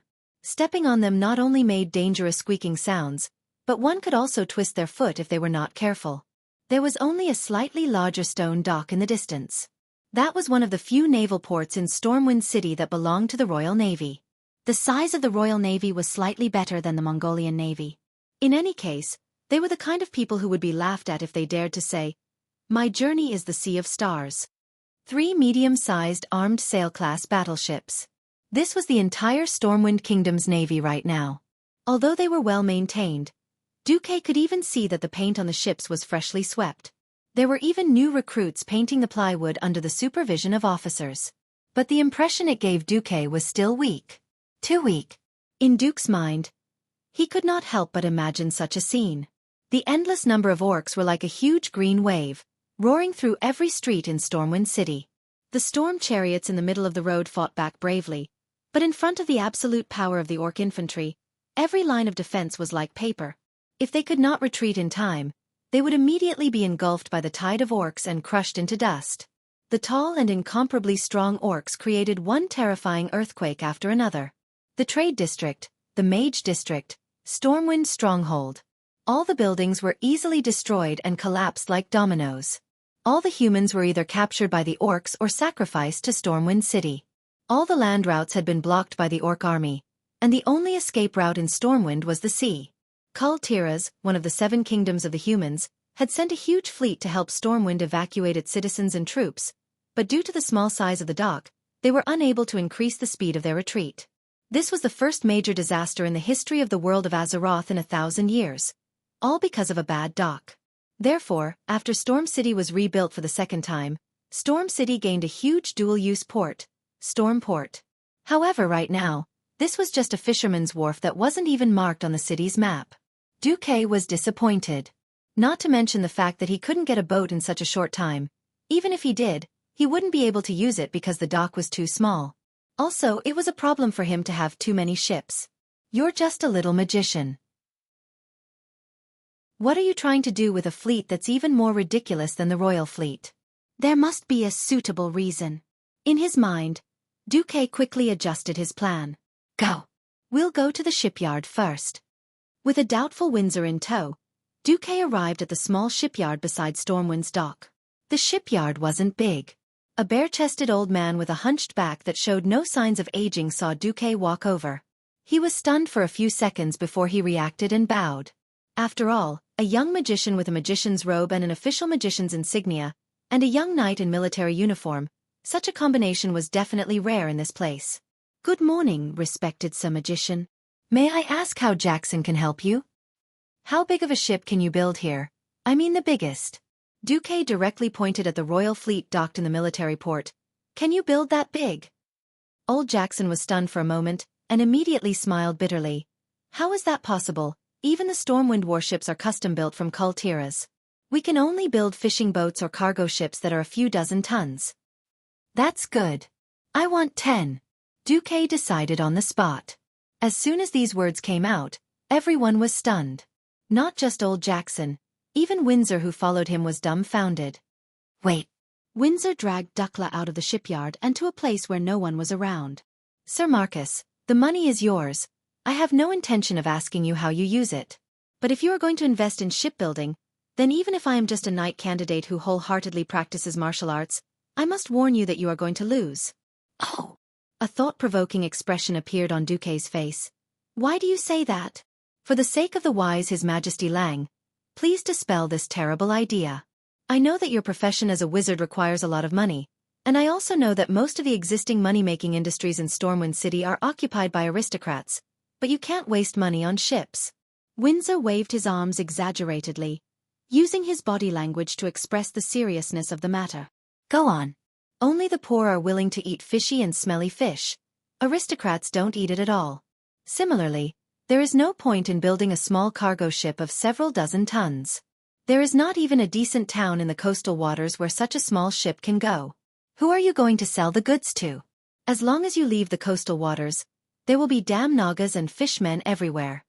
Xueqi still smiled without saying anything. Windsor became more and more anxious. It's not that no merchant ships will come. In fact, only the Kul Tiras merchant fleet comes once a year, and they stop at the military port. They come to dump the goods of Lordaeron that cannot be sold elsewhere to Stormwind City's aristocrats. When Xueqi heard this, he immediately understood. At this moment, Stormwind was still a poor and remote place in the eyes of the continent's major human kingdom's aristocrats. In fact, if it were not for the various invasions in later generations, as well as the undead Scourge Legion that almost destroyed the human kingdoms north of Stormwind City, who would have expected that Stormwind City would become the strongest and safest shelter for humans? Xueqi, listen to me. Unless you can earn the money of those aristocrats, no side business will be able to satisfy the money you need to practice magic. This is also why so many mages become court mages or exclusive mages of the aristocrats. Xueqi suddenly smiled brightly. Windsor, why don't we make a bet? Bet again? You're going to lose so much money. Indeed, whether it is for my personal training or the needs of development, I need a lot of money. Then let's bet on whether I can earn 500 gold coins in 3 months or not. If I can't, then it will prove my level, and I will let you go back to Lothar as your knight candidate. Windsor suddenly had an ominous feeling. What if you win? First of all, I will call you Reggie from now on. Your name is too long and troublesome. Then you will follow me from now on. I will tell you who is the hope and future of Stormwind. Chapter 34. Old Jackson, it's still the same. I want 10 of them to meet the standards for offshore transportation and fishing. As big as you can make them. When can I get them? Xueqi's words gave old Jackson a shock. He did not expect that this young mage who seemed to have never seen the world really wanted to build a ship. It would be a waste not to take the money that was delivered to his doorstep. Old Jackson sighed. I don't have that much material here. I only have 5 keels for new ships. Any more and I will have to spend time looking for materials. If you only need 5 new 30-ton ships, I can guarantee that they will be ready for you within a month. Each one will cost 50 gold coins. A 30-ton ship was actually very small. Converting to the size that Xueqi was familiar with, it was only 15 meters long and 3 meters wide. It was only slightly bigger than a dinghy. All right, it's settled. Here's the deposit. After saying that, Xueqi immediately took out the 100 gold coins that Lothar gave him in the morning. There's no need for that much if it's you, Sir Mage. We only need a 10% deposit. Then help me recruit some sailors for the rest. Old Jackson's wrinkled face showed a hesitant expression. He bit his lips and finally spoke. There are plenty of lads at the dock who have nothing better to do. It's not impossible for me to help you recruit some. They are all good lads. Even though they are good swimmers and have good character, they are not sailors. I can't agree to let them do high-risk business. Xueqi smiled confidently. It's fine. I'm just fishing and transporting some goods that are presentable. On the contrary, I hope that the lads I recruit will be clean, if I find out that anyone dares to hide some goods. Calm and composed. Flame blast. A fireball the size of a water tank formed in Xueqi's hands in an instant, flew out and exploded in the sea beside the shipyard. Accompanied by a loud boom, a large pillar of water exploded. Windsor, who was at the side, was completely petrified. Xueqi actually held back this morning. If such a large fireball hit me, wouldn't I turn into charcoal in an instant? The people on the boat, including old Jackson, all had their legs shaking and trembling non-stop. I'm sorry, I didn't mean to threaten you. But what I'm about to do next is really important. I don't want any bad fellas among my men. Xueqi nodded and left with Windsor. Xueqi did not return to the house that Lothar gave him. Instead, he went to the guest house of the magic school and borrowed a pen and paper from old Norton. Spreading out the A2-sized piece of paper on the table, Xueqi picked up the quill that needed to be dipped in ink to write and activated the system assist. The system notification rang. Beep. Descriptive geometry and the drawing software AutoCAD have been detected in the host's memory. System optimization and sorting. Drawing assistance function completed. Under Windsor's astonished gaze, Xueqi used less than 10 minutes to draw a profile of the ship and handed it to Windsor. Keep this blueprint well. This is 500 gold coins for travel expenses. I need you to make a trip to Kull, Tiras. Bring the entire family of the craftsmen who are capable of building a ship of this level back to Stormwind City. If I'm not back by then, place him in the house that Sir Lothar gave me. Windsor wouldn't be able to understand the blueprints. but he could barely recognize the name of the original owner of the gold note that was recognized by the Seven Kingdoms and could be exchanged in the main cities of the Seven Kingdoms was the venerable old wizard Norton. Hiss! Windsor gasped. It turned out that whether he was there or not, Xueqi was going to do something big. Windsor asked, "Then what are you going to do during this time, Sir Marcus?" "Of course I'm going to level up. Oh, it's to practice magic. At the same time, I'm going to make preparations for this investment." The world of wizards was not something a soldier could meddle in. Despite his doubts, Windsor was grateful for Xueqi's trust in him. After all, in his opinion, 500 gold coins was already a huge sum of money. After all, this amount of money was enough for a small family to live a lifetime of prosperity. Unexpectedly, Xueqi did not even ask a single question and directly handed him this huge sum of money. "Well, please rest assured that I, Reginald Windsor, will not let you down." On this side, Xueqi hurriedly returned to his home in Stormwind City and left Stormwind City. Lothar really valued him. His home was located in the garden area.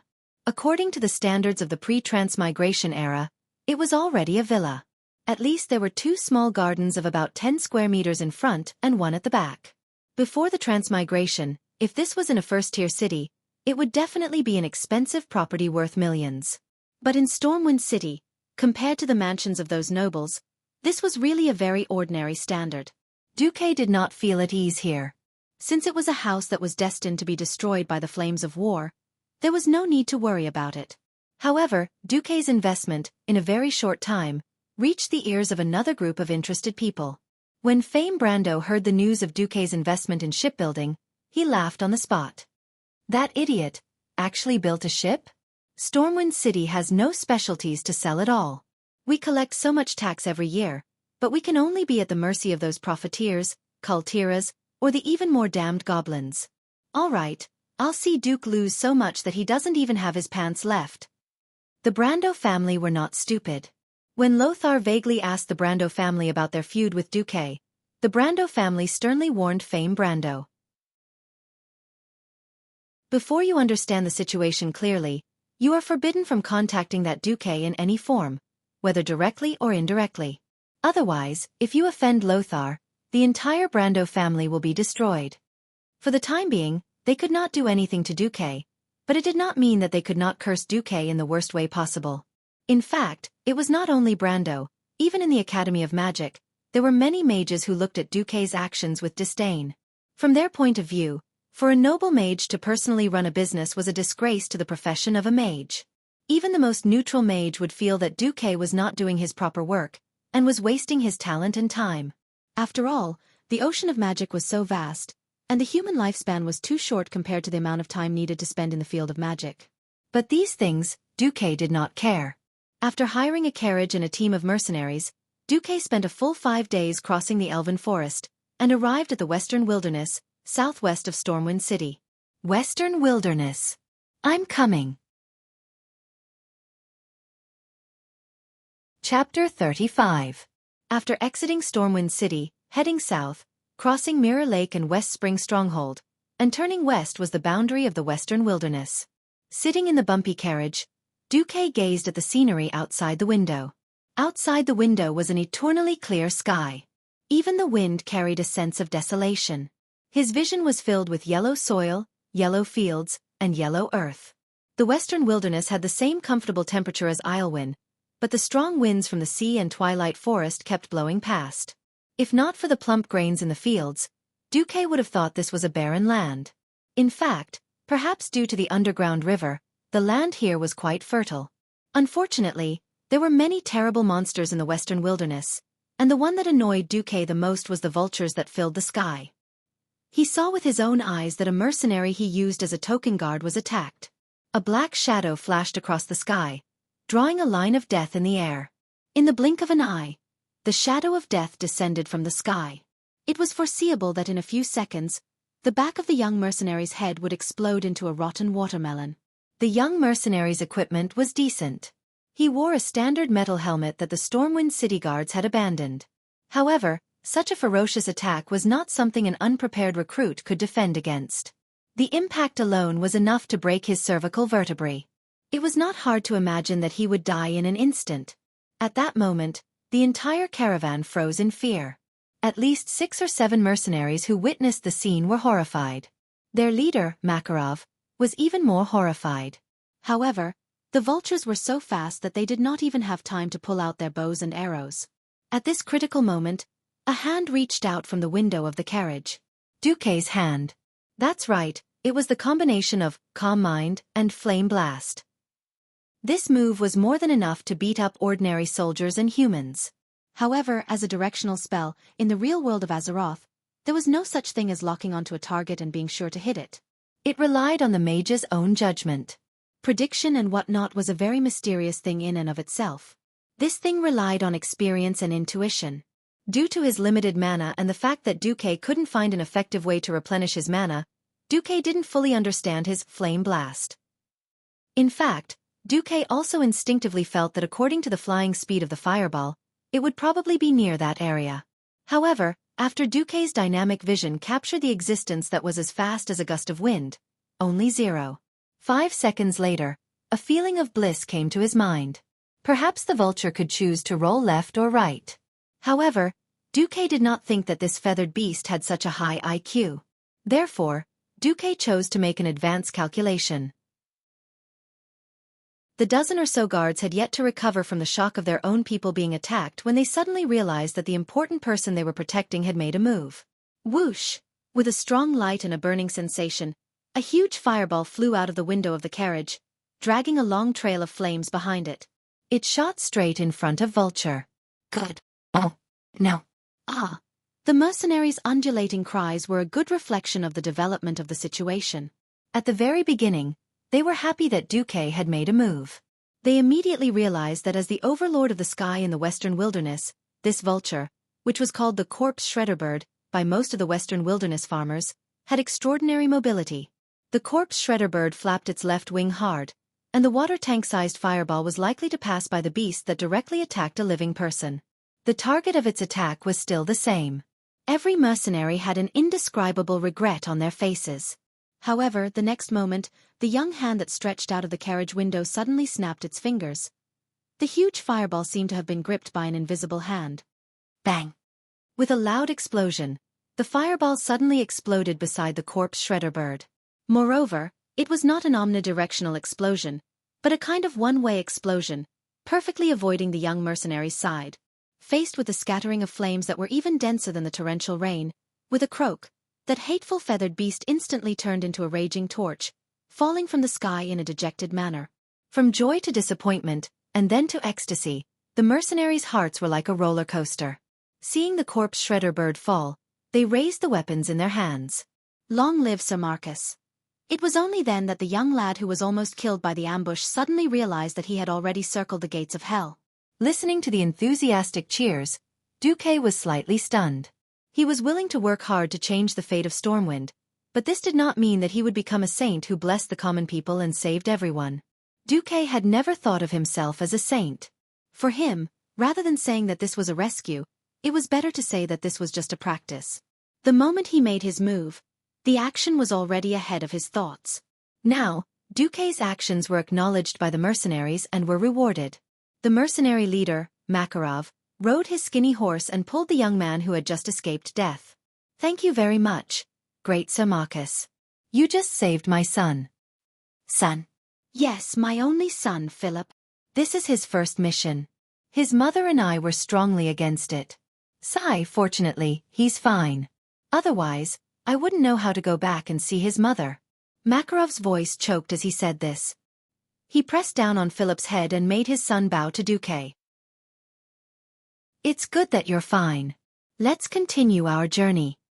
To be honest, Duque did not want to have too much to do with Makarov and the rest. After all, he was only using this group of mercenaries as a cover. He did not want to implicate them because of his matters. Seeing that Duque was a little cold on the outside but warm on the inside, Makarov was not annoyed. After all, Duque had just demonstrated his nobility with his actions. Makarov bowed. Actually, it's like this. I accidentally obtained a magic note. There are words that we do not understand engraved on it. But I think that it should be of help to you, sir. If you can accept it, that would be for the best. Oh, then thank you in advance. Xueqi did not act pretentiously and took the note that looked like a small notebook. The money that old Norton gave him would eventually run out one day. When it came to magic, the more the better the better. But when he took the note and opened it, he was dumbfounded. It was not that the system elf could not decipher or learn it, but rather that the system prompt was a little mysterious. Congratulations, host. You have obtained the level 0 spell, Mage Hand. The level 2 spells, Darson's Quenching Prison, and Darson's Blazing Furnace. Xueqi had played World of Warcraft for so long that he dared to swear on his life that these 3 spells did not exist in the list of spells of Azeroth's wizards. Chapter 36. Xueqi's life was worthless. Xueqi's moral integrity was not worth much at all. Xueqi's oath still had some effect. Xueqi felt a tremor from the deepest part of his heart. After entering the world of Azeroth, he once again felt the prank from fate. The 4 Windrunner sisters and whatnot were already ridiculous enough. Now, even the magic system had a strong sense of crossover. However, magic was magic. Almost at the moment when Xueqi opened the note, he had already deeply felt the mysterious resonance between himself and these spells. It was like a sense of recognition, a more circumstantial way of thinking coming into his mind. At that moment, it was as if the definition of mage that had been solidified in the game had the most eye-catching chemical reaction. Back in Xueqi's Viary, mages only represented high-attack long-range artillery, the strongest control profession. However, at this moment, there seemed to be the brightest light illuminating his mind, and in this light, a door opened. He seemed to have passed through this door and saw many things that were beyond the framework of his mind. Unconsciously, a list of spells appeared in his mind. All the spells were reclassified: defense, spell, prophecy, enchantment, evocation, illusion, necromancy, transformation, and general. There were a total of 9 categories. Among them, most of the categories were still hazy and pitch black. But this, after all, represented more possibilities. This was not an illusion that only existed for the briefest moment and immediately dissipated, but a kind of development that broke the rules of Azeroth. Even this list of spells could be repeatedly brought up in the field of vision through the system elf. Xueqi also discovered one thing. Whether it was Flame Blast or Frost Arrow, at the beginning, or Darson's Frigid Prison, and other spells, it seemed that the spells that were related to him before he transmigrated would all be greatly enhanced. For the spells related to fire and ice, the large number of thermodynamic calculation formulas that popped up in the system prompt was enough. Even Mage Hand, which should have been categorized as a level 0 cantrip, was greatly enhanced. The reason for the strengthening made Xueqi speechless. A lot of motion capture technology has been detected in the host's memory, inputting and improving the corresponding laws. Preset thought transmission nodes in Hand of Magic. Hand of Magic is expected to increase flexibility by 180% and strength by 230%. Your Hand of Magic has advanced. Level unknown, estimated to be over level 2. Before Xueqi transmigrated, the most well-known use of motion capture was in filming. By attaching dozens of trackers to the key parts of an actor's face, the muscle movements of the entire face could be converted into data that could be processed by a computer to measure the size of an object, as well as to determine the location and orientation of objects in a physical space. Unexpectedly, this could be reversed by the system elf. Xueqi snapped his fingers in front of Makarov. Pa! A magic palm the size of a human hand appeared out of thin air in front of one of the mercenaries. It was glowing with a pale blue radiance. This strange phenomenon startled the mercenaries. Although they were horrified, they quickly raised their swords and sabers. However, they quickly came to their senses and found the source of their shock. The ghost hand, floating in the air, had the exact same movement as Xueqi's right hand. They finally understood that it was released by Xueqi. Xueqi's face bloomed with a gentle smile. Makarov, thank you for your generous gift. I owe you one. Makarov quickly recovered from his shock. No. Respected Sir Marcus, my son is my priceless treasure. If you are satisfied with my gift in return, that would be the greatest consolation for me. That was often the case when it came to favors. After this exchange, the indifferent and estranged relationship between employer and employee quickly warmed up because of this small interlude. Under Xueqi's insistence, Makarov was willing to drop the Sir, and called Xueqi Marcus in private. Before he knew it, it was already night. After coming to this world, Xueqi was still not used to all sorts of things. Everything in this world was so primitive. After nightfall, there was almost no light. There was no moonlight, and only the dim yellow of the western wilderness could be vaguely seen within the range of the firelight. The caravans set up camp on the leeward side of a small hill. After dinner, there were only 1 or 2 night watchmen left in the temporary camp to drive away the wild beasts. Everyone fell asleep. In this quiet and dark environment, Duke should have fallen asleep very quickly. But the strange and dazzling scenery around him made Duke unable to fall asleep no matter how hard he tried. Xueqi began to review the few spells he had. At this moment, Xueqi suddenly heard a conversation between 2 night watchmen. "Karen? Did you hear anything? Something seems to be approaching." Almost at the same time, Xueqi heard a prompt from the system elf. "Host. Detected a large number of dangerous life signals. The enemy is determined to be a gnoll. Number 50, 60, 100, 170. In the darkness in the distance, countless short shadows were silently approaching this place at high speed. Enemy attack. The night watchman's mournful and loud cry woke all the sleeping mercenaries up. "Oh hell, it's Hog. Heavens, it's really Hog." The name Hog seemed to have a terrifying magic that made people tremble. People who grew up in the elven forest would often be scared awake by the cries of gnolls.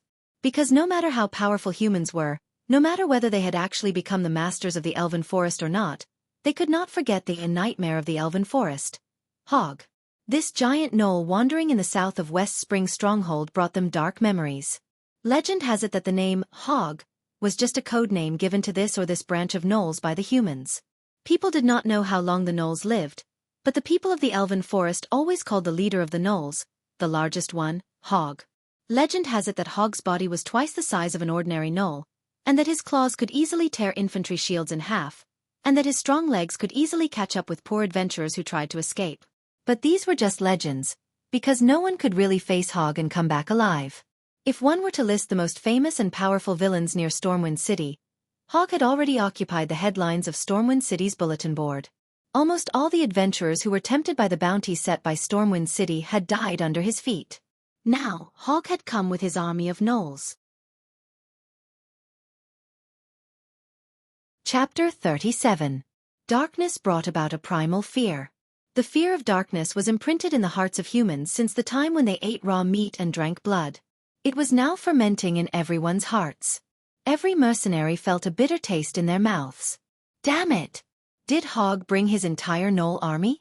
Aren't they only active in the elven forest?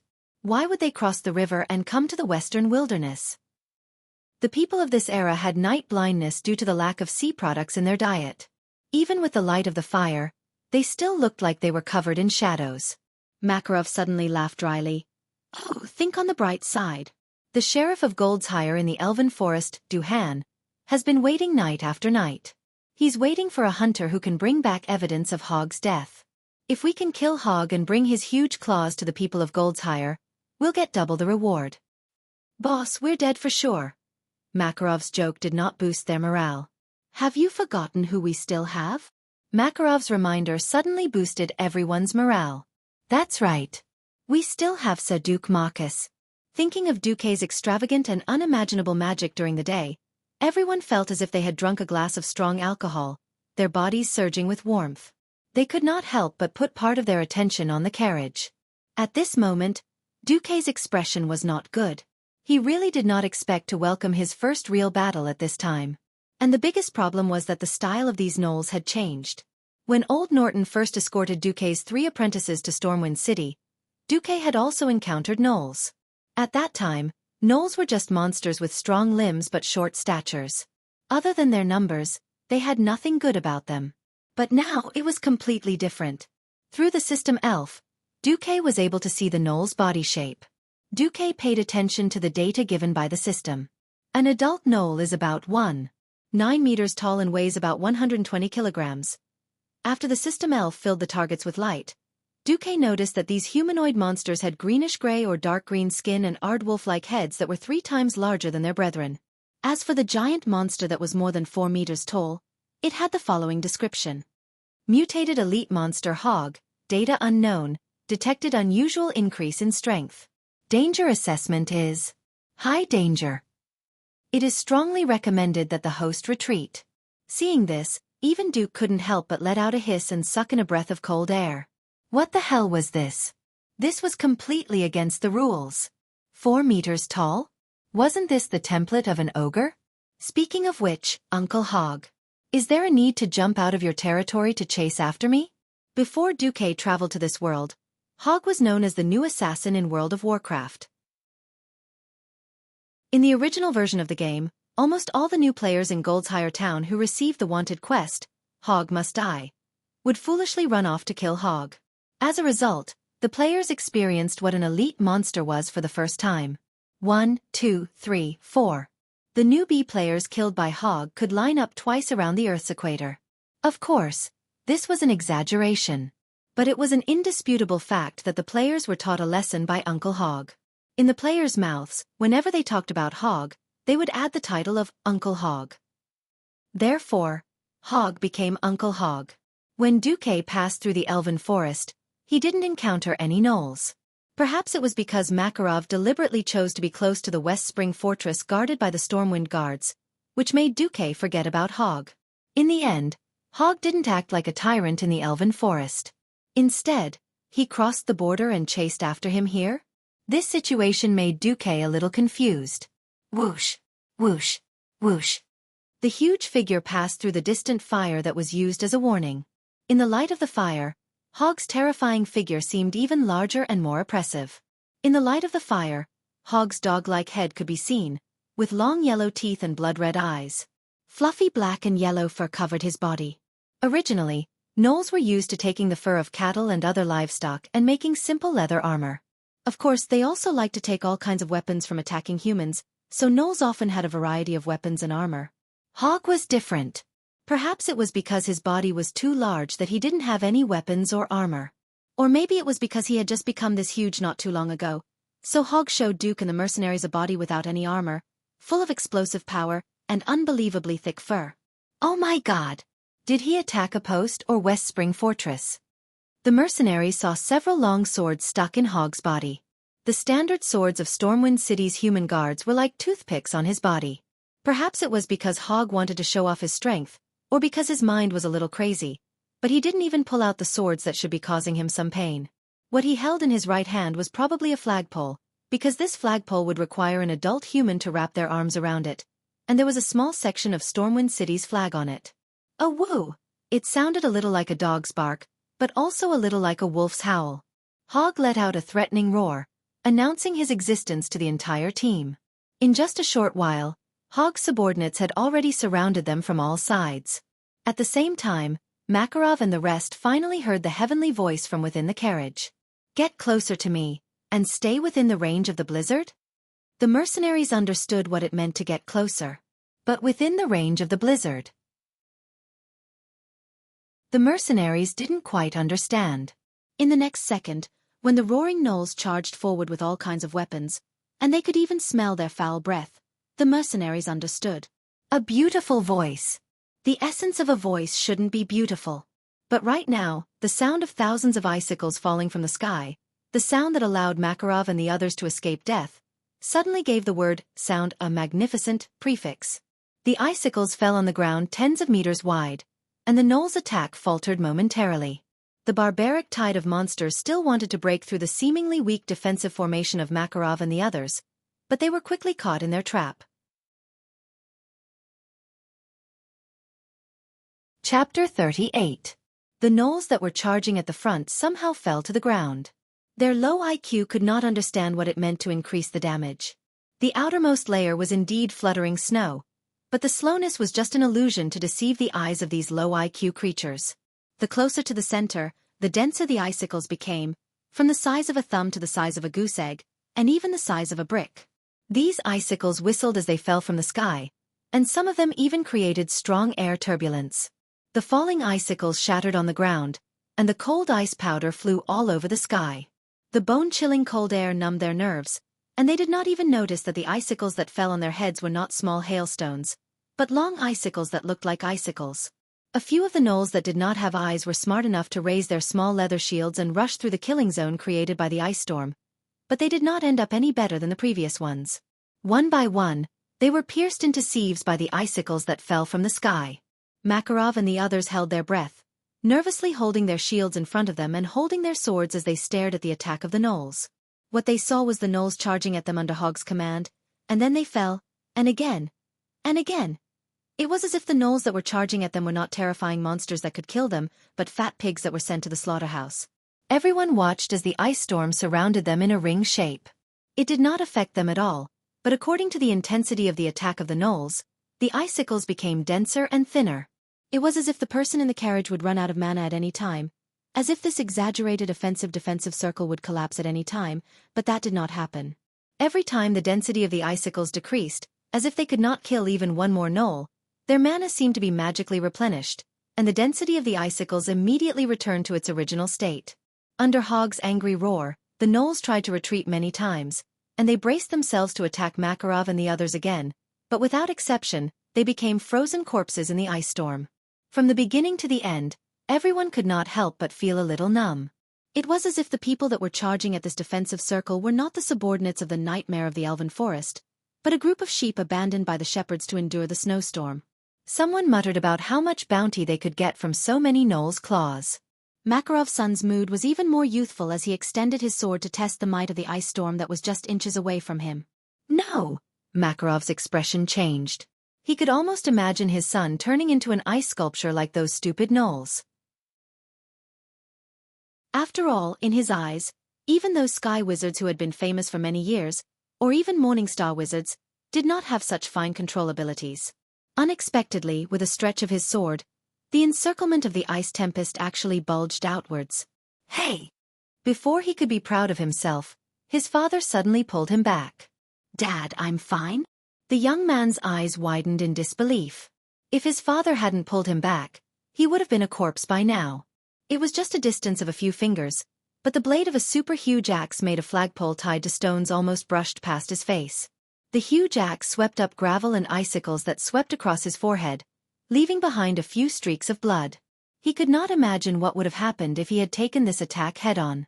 His head and neck, as well as his helmet that should have had defensive properties, would have been blown apart in an instant. He would have become an unknown object that was neither flesh nor metal. Hiss! Looking at the shocking attack that split apart the ice tempest, almost every mercenary sucked in a breath of cold air. Looking at Hog's terrifying figure that bore through the sky full of icicles and forcefully broke through the ice tempest's encirclement to kill his way into the defensive circle, anyone would wonder if there was a human that could match this monster. The answer was, there was. The carriage door that was never opened other than when Xueqi pooped opened with a creak. The blue and white mage robe with the emblem of an earth mage was the most eye-catching thing in this moonless night. The violent ice tempest suddenly changed its direction. It no longer fell from above, but with the carriage as the center, it poured out diagonally. Arg! The screams of the gnolls reached their peak in an instant. But everyone knew that this was not the end. Many gnolls had died, and many more were injured. However, at least 40% of the gnolls were still intact. Xueqi, who had not spoken a word since the start of the battle, put his hand on Makarov's shoulder and said, Makarov, while I'm fighting Hog, you and your men should try to break out of the encirclement. If anyone makes it back to Stormwind City alive, tell Lord Norton that Xueqi has betrayed his trust. Makarov shook his head. Let's not talk about whether people will hire mercenaries who abandon their employers.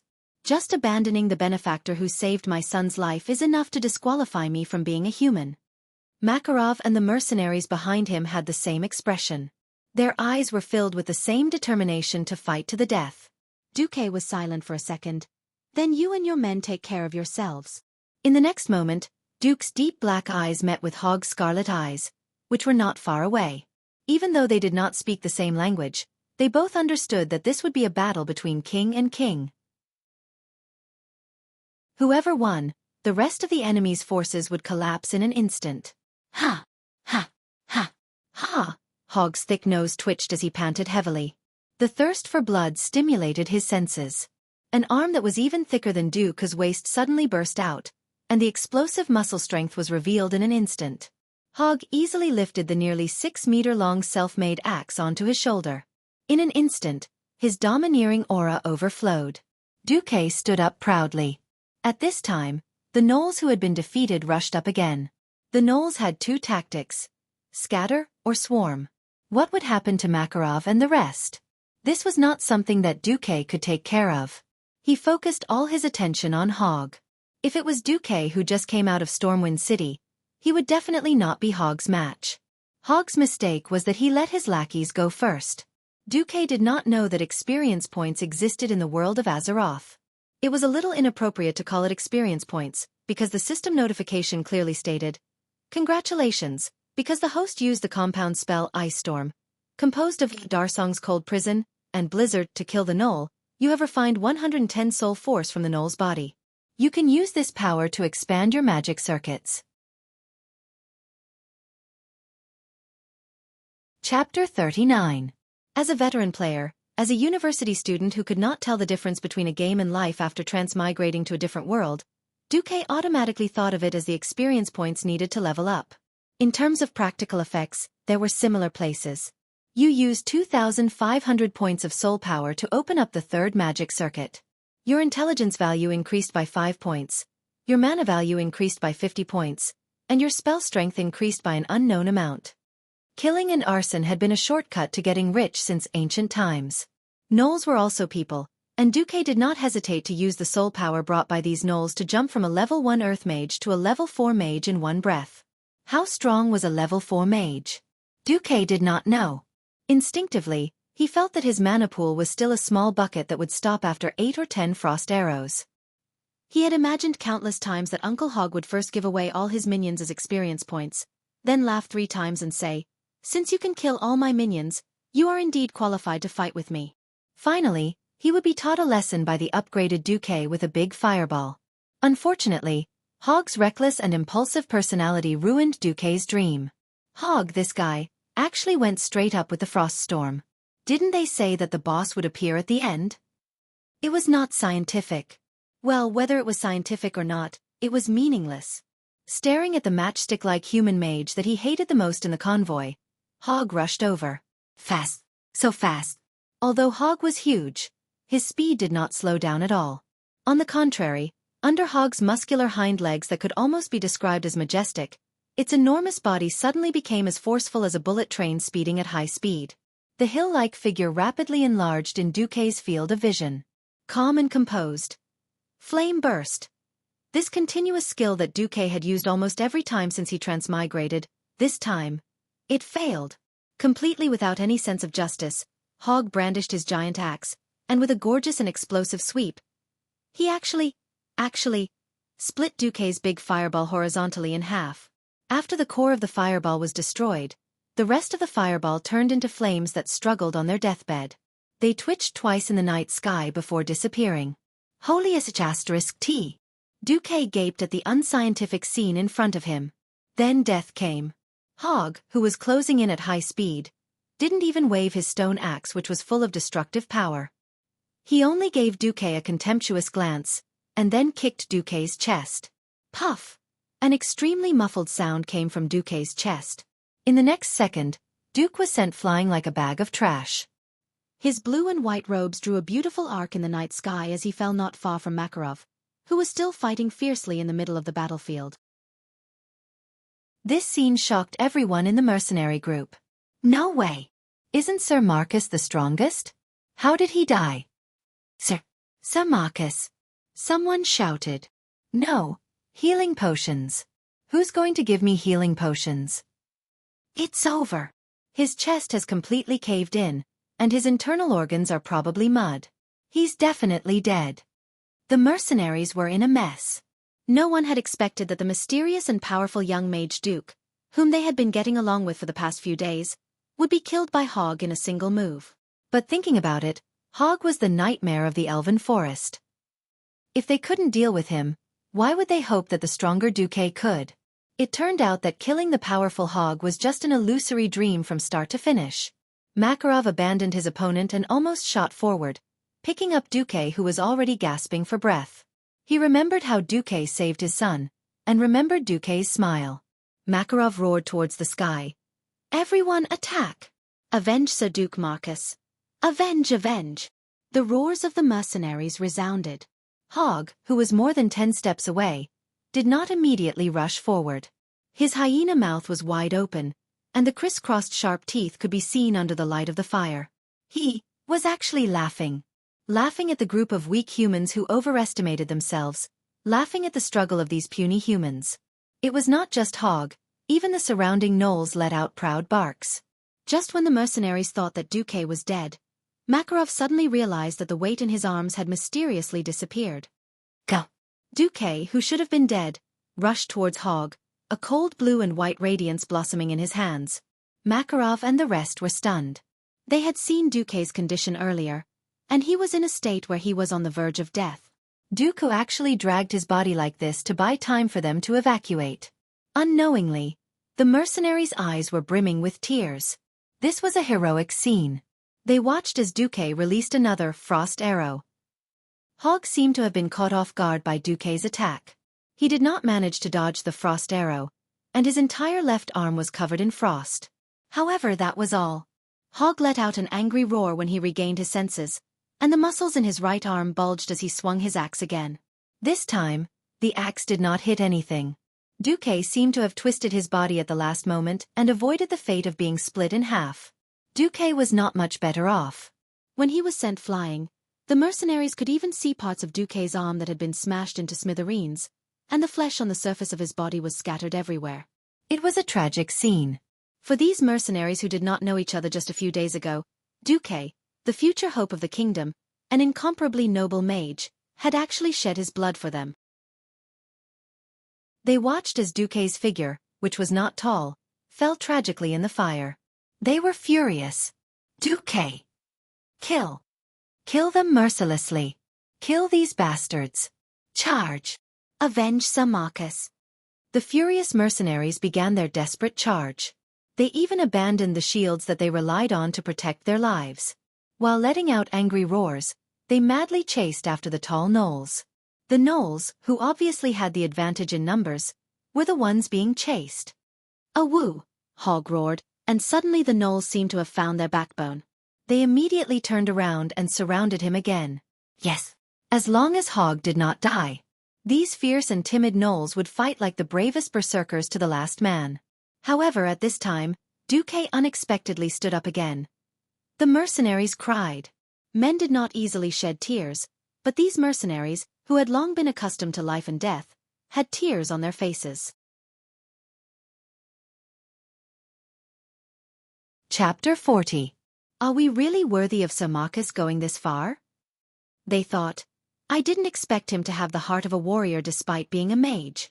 Heaven is on the left, and a warrior is on the right. He is too brave, too fearless. Surrounded by the swarm of gnolls, Xueqi only had time to cast a flame burst before falling down. Next, the mercenaries began to feel very strange. Xueqi stood up again. Fuck you, Hog. Hey, flame burst. Xueqi fell down again.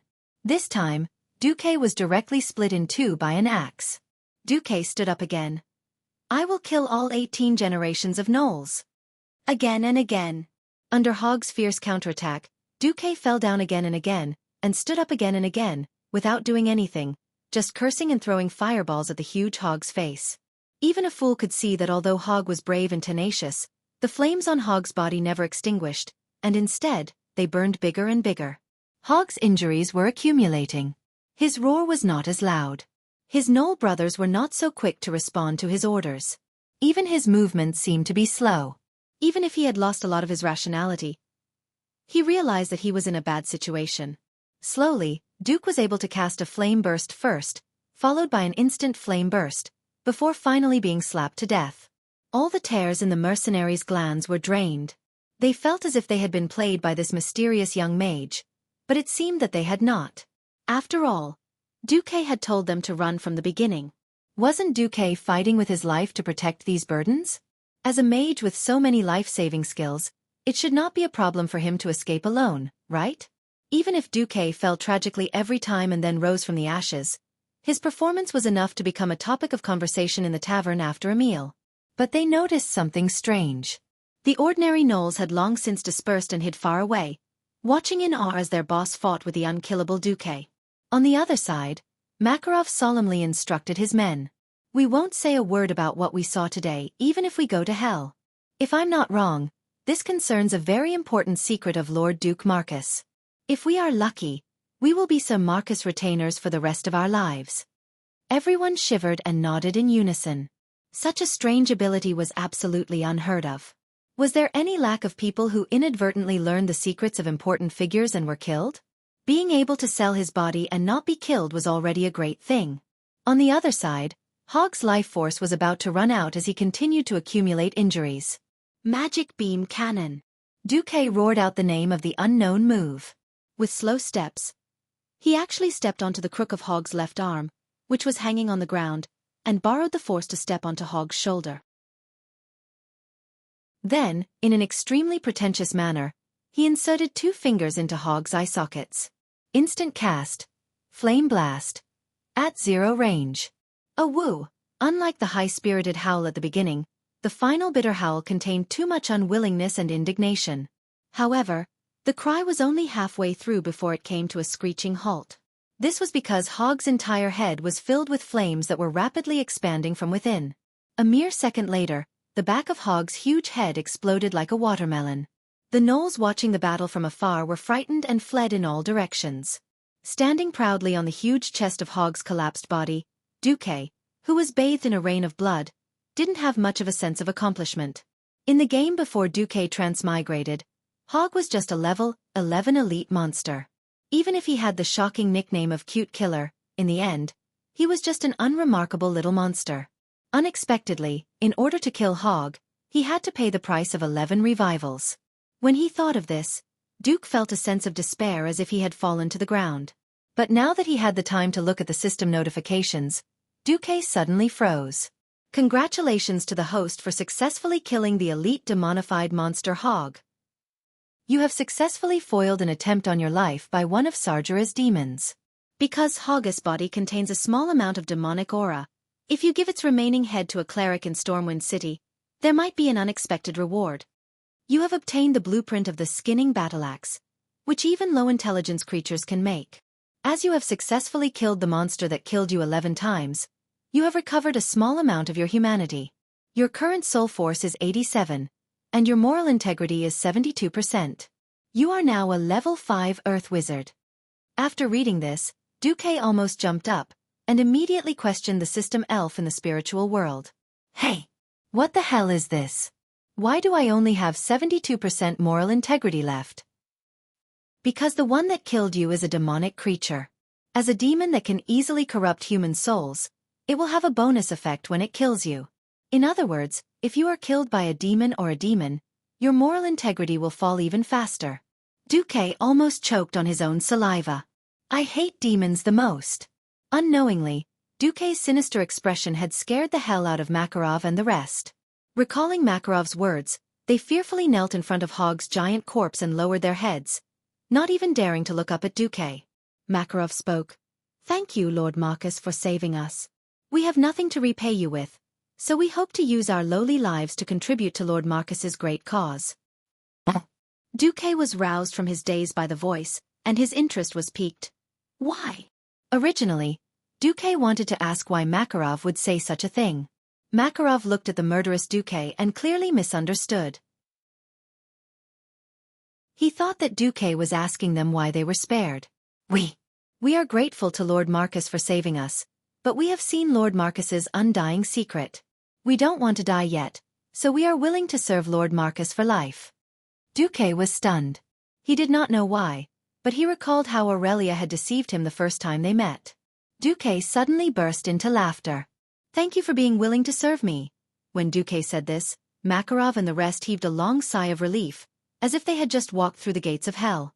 Xueqi's next words immediately made their hearts jump to their throats. However, I cannot accept your allegiance for this reason. Makarov immediately panicked.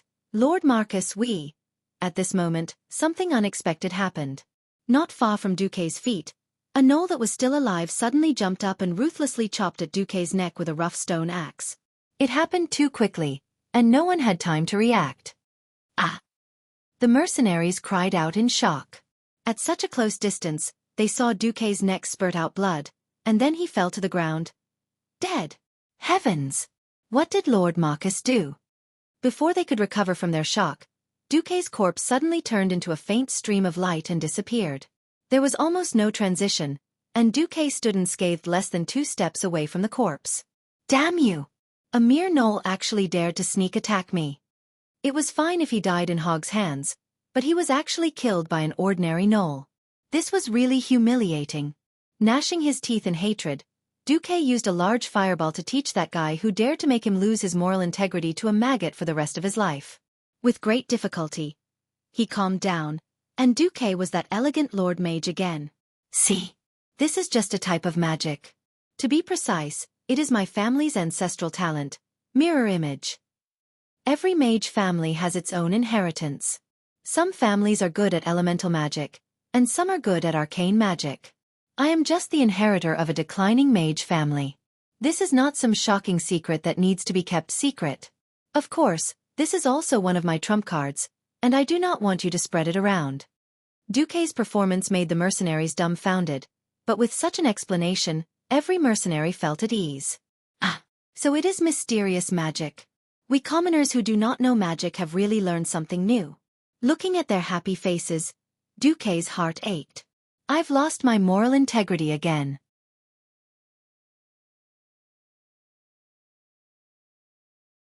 Chapter 41. Soul power at 86, moral integrity at 71%. This was Duque's current situation. Duque had no choice but to accept reality. What was bitter was that he had to die one more time to prevent his greatest magic weapon from being seen through so early. He didn't feel it after dying 11 times in a row, but now that he had calmed down, he realized that death was such a painful thing. What was worse was that he had to die one more time for showing off without reason. Duque cursed in his heart. Shit on Sargeras. Oh no, Sargeras, it's all your fault, you bastard. Regardless of whether you did it or not, it's all on your head. But what made Duque the most uncertain were the records in the system. Because you have died 3 times in a row in a short period of time, you have triggered the negative soul status, Wrath, of the 7 sins.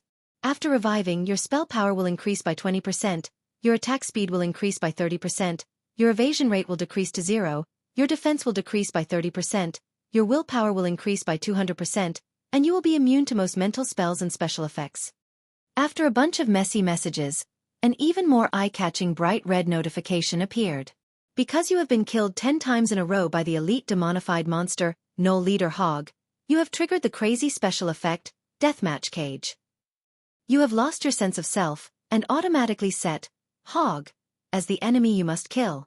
Before you completely kill Hogg, you will continue to revive crazily and attack Hogg with everything you can. Deathmatch Cage. After this special effect is triggered, every time you revive, your maximum HP and mana will temporarily decrease by 10%. Every time you revive, your spell power will increase by 10%, and your attack speed will increase by 10%.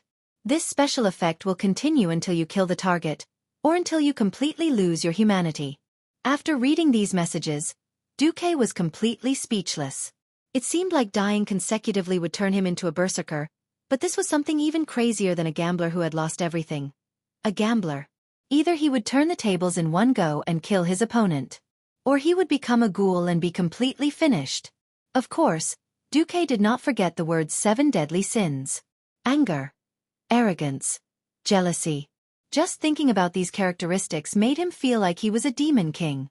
If it wasn't for the fact that there weren't any normal girls in the Scourge army, which was made up entirely of immortals, and that if he joined the Scourge army, his attractiveness would plummet even further. Duque really wanted to join the Scourge army and take over the position of filthy demon king. Currently, the system elf was unable to determine just how strong the demonized Hogg was. However, according to the original game's evaluation, Hogg was at most an elite monster in the novice area. How strong could he be after demonization? No matter how strong he was, could he be stronger than those evil dragons, ancient gods, or the boss of the demon army? He suddenly realized that the road ahead was still long. The wind tonight was a little noisy. Duque was thinking about the problem. Unknowingly, the effects of his low moral integrity began to show. Humans were very sensitive creatures. Even though Duque said that it was not a big problem, the faint cold aura after he lost his moral integrity still made Makarov and the others, who were at their most sensitive period, even more anxious. They looked at each other and understood each other's thoughts.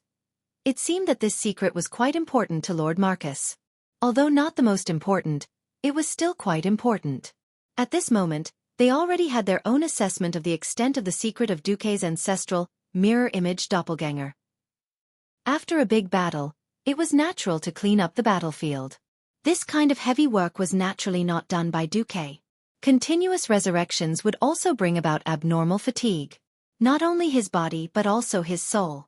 Due to the loss of his soul, Xueqi was a little sickly. Xueqi went to bed early. The next morning, when the first light of dawn appeared, the tragic battlefield last night had basically been cleaned up. A large number of gnolls killed by the ice storm had thawed, and there was no time to bury the bodies of these large gnolls. When they completely thawed, they would become vultures' food. Makarov respectfully came to the carriage and reported, "Stormwind has a unified bounty for gnolls. A pair of adult gnoll's claws is 10 silver coins, but such a large gnoll's bounty is estimated to be even higher. The most important thing is hog's claws. Apart from Stormwind City, at least 5 towns in the Elven Forest have set up independent bounties for him. May I ask, Lord Marcus, how should we deal with it?" Xueqi's eyes turned a little coldly. "How do you think we should deal with it?" Being swept by Xueqi's slightly sharp gaze, Makarov thought that Xueqi was testing him and immediately answered the answer he had been pondering for a long time. "If Lord Marcus is at ease, I will leave my son here and bring 2 people with me to transport Hog's head and claws back to Stormwind City. I can guarantee that within a week, Lord Marcus's reputation for killing Hog will spread through half of Stormwind." Leaving his son was equivalent to handing over the hostage. But Xueqi did not care at all. He was thinking about something else. Last time he obtained Northshire Abbey's reputation, it seemed that he had recovered a point of moral integrity. Now that he killed Hog and it was a demonized Hog at that, how much reputation would he gain? Forget it, if he could recover a point, then so be it. No matter how small a mosquito was, it was still meat. "Makarov, how about this? I don't need your mercenary band to protect me from now on. I have something more important to entrust to you. Please speak." Makarov was excited. A few days ago, an outpost should have been attacked by Hog and his men. So not only do you need to publicize my achievements, but I also want you to give half of the bounty to the injured and the widows of the victims as compensation. Makarov immediately understood and asked, "What happens after everything is done?" "We all owe you our lives, Lord Marcus. We will be happy to serve you." Xueqi thought for a moment. His plan did indeed require someone to run errands. "Then after everything is done, come to Moon Creek Town and wait for me. I will be back in 2 weeks at most." "All right." Xueqi had already asked around. The current Moon Creek Town was not the desolate town that was controlled by the Defias Brotherhood and was filled with bandits and bandits. As a pioneer town at the borders of Stormwind, there were more than 1,000 residents and a lord. The Baron had formed a militia of 100 men as a necessary military force. Perhaps this was the predecessor of the Western Wilderness People's Army in the future. Xueqi's target was not there. Instead, he set his sights on the northern coastline of the Western Wilderness. There were many fishmen there.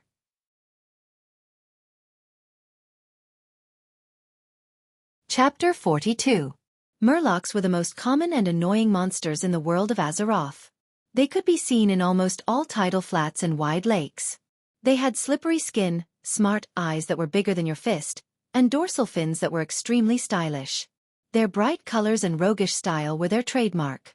Murlocs on their own were absolutely useless, and the following would often happen in a one-on-one fight. "Caw!" The Murlocs squawked, and started fighting without saying a word. "Caw!" They felt a little pain, and immediately turned and ran. Chase them. These monsters with strong limbs and a fish head and body could run fast, and they could swim. Run home as soon as you started chasing. Caw, caw, caw, caw. In no time a large group of Murlocs would run towards you and teach you a lesson. If you beat them all away with your arrogance, then the result would be that more mere people would join in the pursuit of you. This chain reaction that could easily explode caused Xueqi to suffer greatly back then. So why did Xueqi want to find Murlocs? Firstly, Murlocs were the vassals of some powerful deep-sea creature that was still in slumber or waiting. It could be said that Murlocs were used to being enslaved.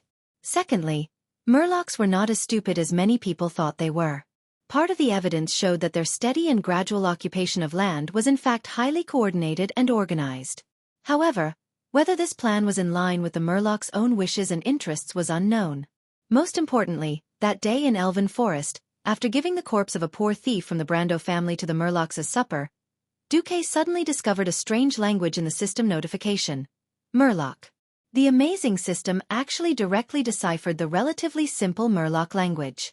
Before transmigrating, knowing 2 foreign languages was more reliable when looking for a job than going to university.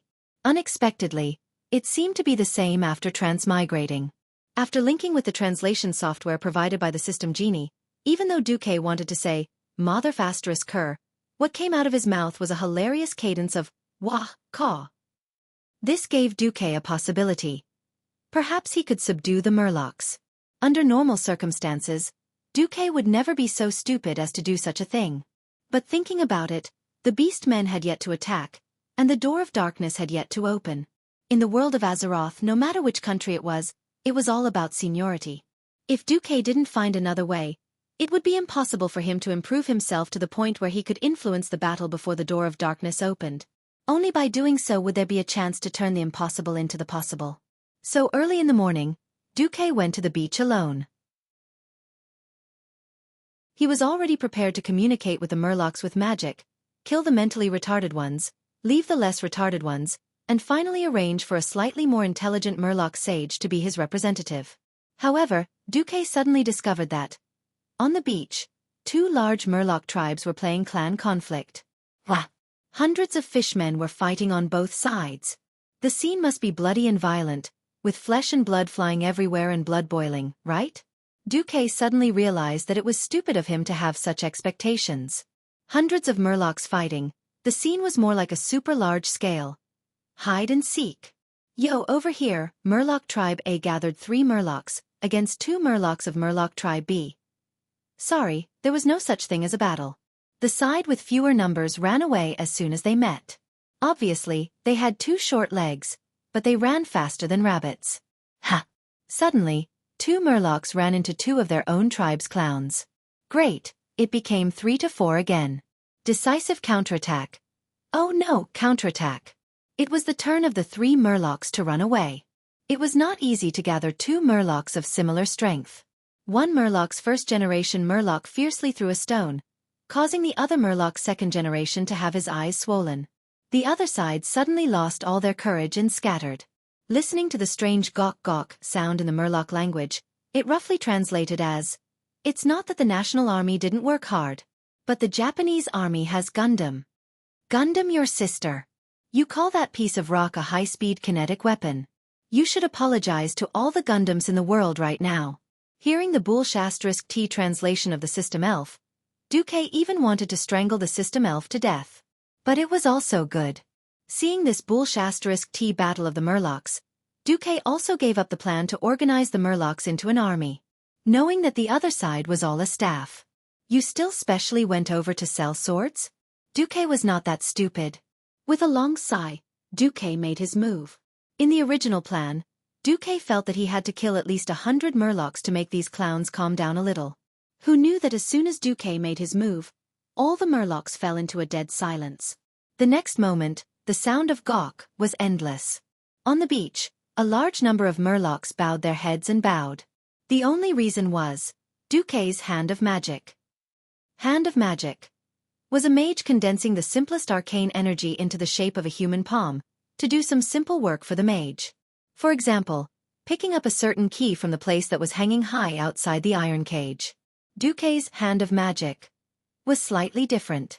After the system elf automatically extracted the operation of the motion capture system from Xueqi's head, Xueqi estimated that his Hand of Magic should be at least a level 2 spell. Because not only the quantity, but also the quality was not something that a regular mage could achieve. 8 palms of light floated in the void behind Xueqi, and 4 hands of magic easily tore apart the Murloc that charged the fastest and intended to attack Xueqi. Gawoo, great emissary of the ocean, I, an old blind man, submit to you on behalf of all the tribes on the west coast. Oh, great god of the ocean, I, Yu Mao, submit to you on behalf of all the tribes on the west coast. Hundreds of fishmen knelt down and worshipped Duke like he was a god. This scene was really comical. It was done so easily? It was so easy that Duque found it hard to believe. Perhaps, it proved that there was no free lunch in this world. Suddenly, there was a violent splashing sound on the seashore. Duque's pupils suddenly constricted. It was some creatures that shouldn't be here. Naga. Unlike other monsters in the world of Azeroth, Naga were actually quite noble. About 10,000 years ago, the leader of the Burning Legion, Sargeras, tempted Queen Azhara of the High Elven Kingdom and a group of High Elven nobles, asking them to prepare to open a portal for the Burning Legion to invade the world of Azeroth. This ancient war ended with the defeat of the Demon King, Sargeras. And when Queen Azhara and her cronies fell into the sea, in order to survive, they accepted the call of the ancient gods and all transformed into Naga, half-human, half-snake creatures that could survive at the bottom of the sea. Therefore, Nagas were actually creatures with extremely high intelligence. And because the female Naga inherited the beauty of the High Elves, their upper bodies were quite beautiful, but their lower bodies were just snake bodies. At this moment, two groups of Naga were obviously fighting. As soon as the female Naga at the front saw the Murlocs, she shouted in the Murloc language, "I command you in the name of Avis to help me block those stupid male Nagas behind me."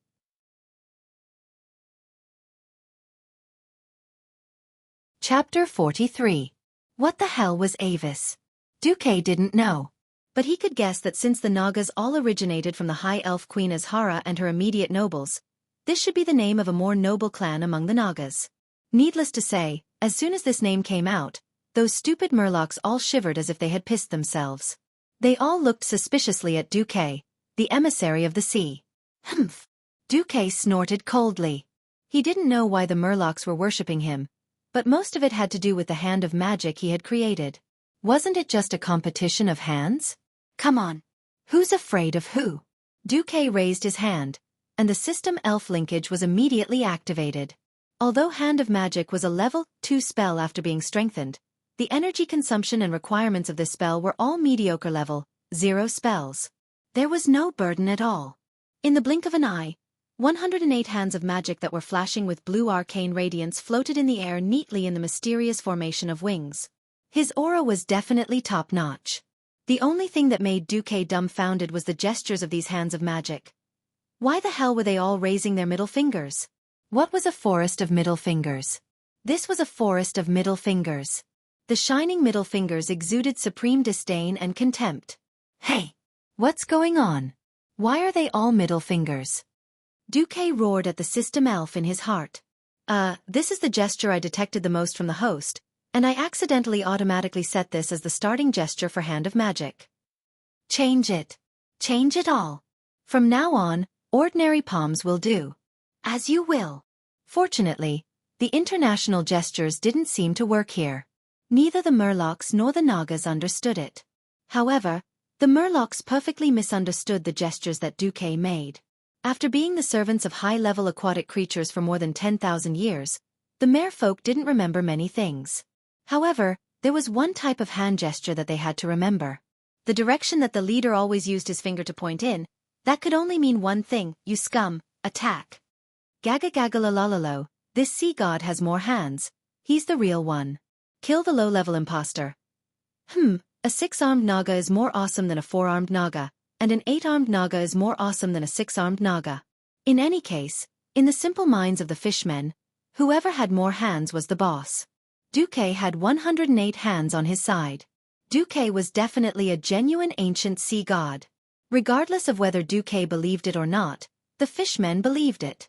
Duque's hundreds of magicians' hands seemed to have injected a kind of power into the hearts of these somewhat stupid creatures. That power was called confidence. During the era when the sea creatures were at their strongest, they dominated the entire Azeroth. The sea creatures with multiple arms were like flags on the battlefield. Wherever they were, they represented the will of the sea. Absolutely invincible. Contrary to the hide-and-seek battle, just now, the Murlocs were 100 times more courageous. They turned around and charged towards the Nagas like a swarm of bees. The Murlocs were not a pure melee race. Not only were they holding simple spears and other weapons, but there were also many Murloc wise men whose hands emitted the light of magic. The unscientific fact that the Murlocs could use Frost arrow magic was also perfectly reflected in the world of Azeroth. Compared to the Murlocs, the Nagas were definitely strong, but they were not strong enough to ignore the number of Murlocs. The leading female Naga's face turned pale. Completely unable to ignore these crazy Murlocs, the female Naga named Avis finally squeezed out a word from her mouth. Go! With the ocean behind them, they did not dare to turn back. They could only risk rushing to the mouth of a small river on the left of Xueqi, attempting to enter the inner part of the western wilderness to take refuge. A smile appeared on the corner of Xueqi's mouth. He did not stop this group of Nagas. Instead, the finger of the magician's hand did not change, pointing to the group of Nagas behind them. The Murlocs fought with the Nagas behind them. Even if they did not collapse, they would still be food for the Murlocs. Many male Nagas wielding huge tridents danced the weapons in their hands like wind and fire wheels. Every strike could split at least one Murloc in half. But the Murloc's fearlessness shocked them.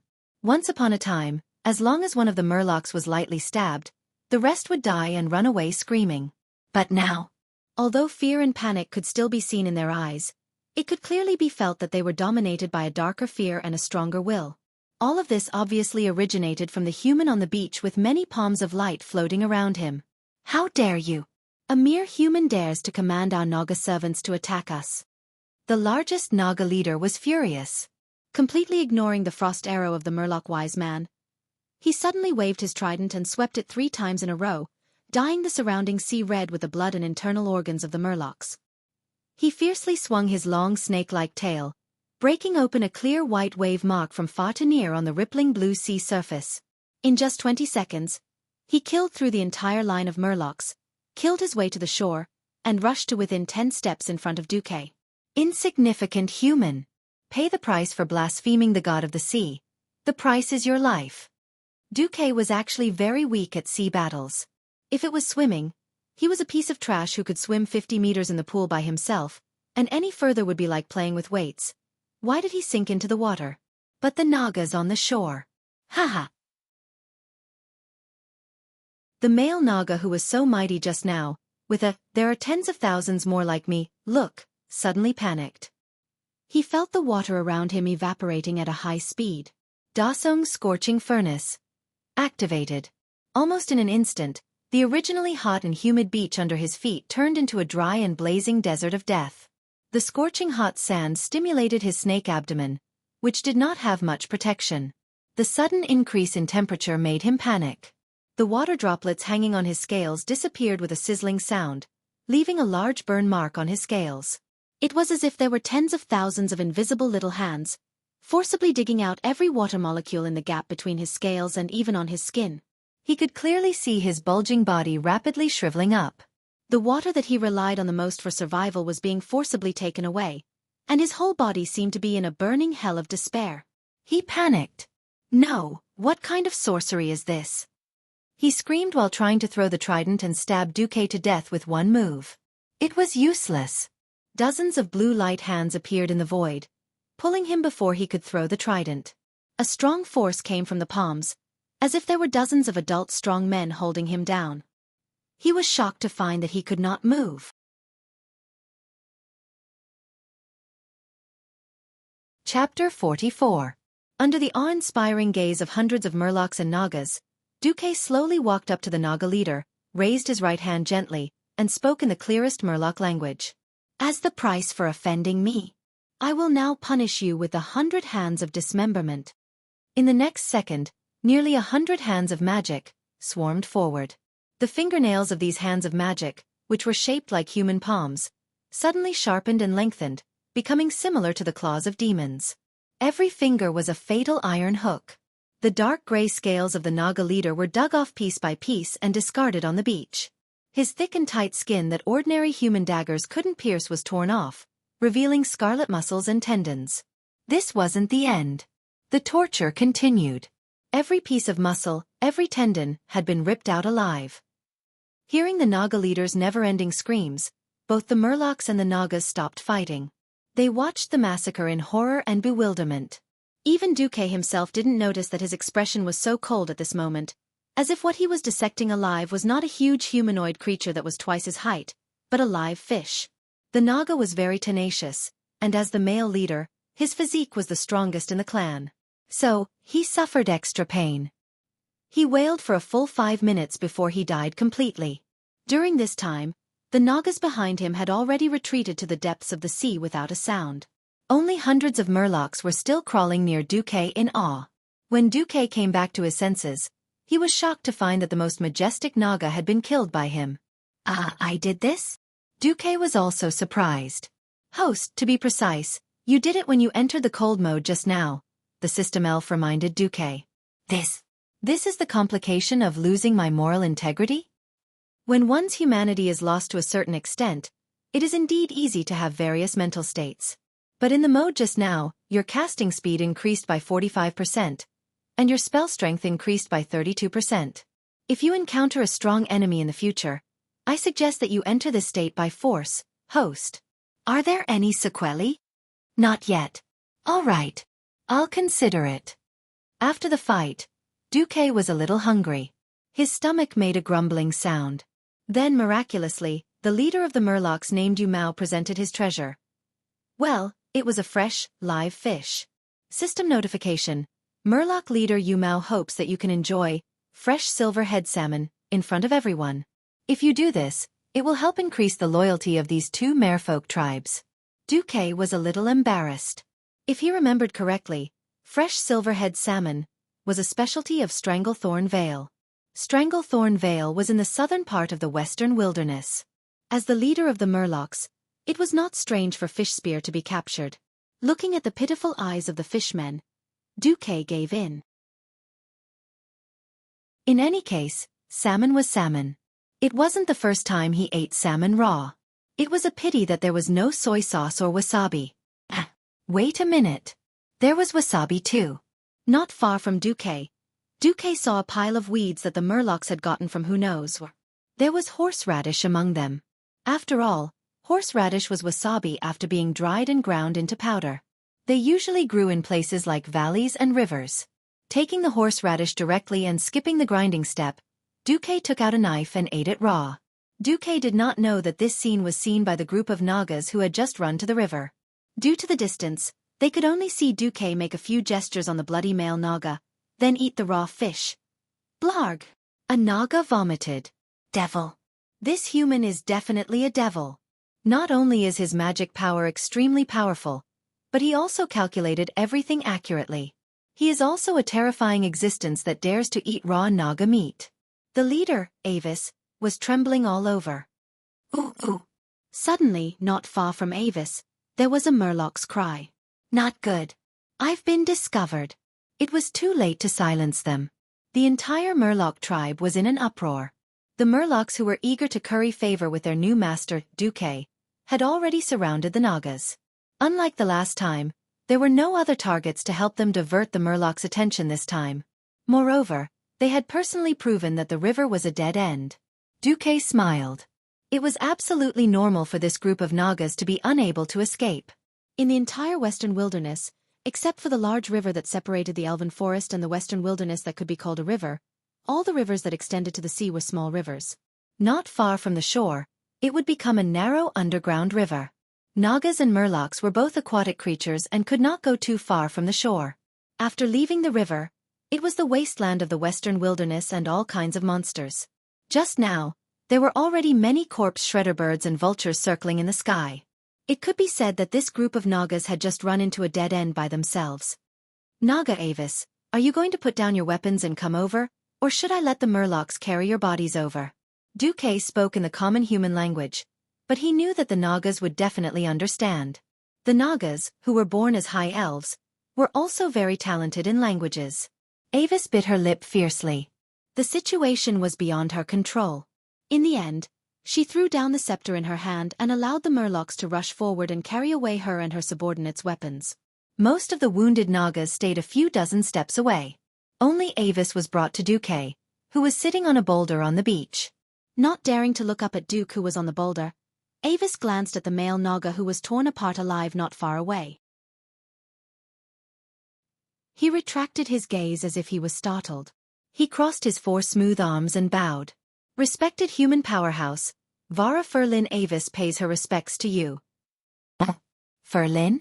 Why would the Furlin Nagas of the secret Blood Island come to the western wilderness? Xueqi had only asked casually, but it set off a storm in Vara's heart. The secret Blood Island was such a secret place that even many human historians did not know about. How did this human mage know about it?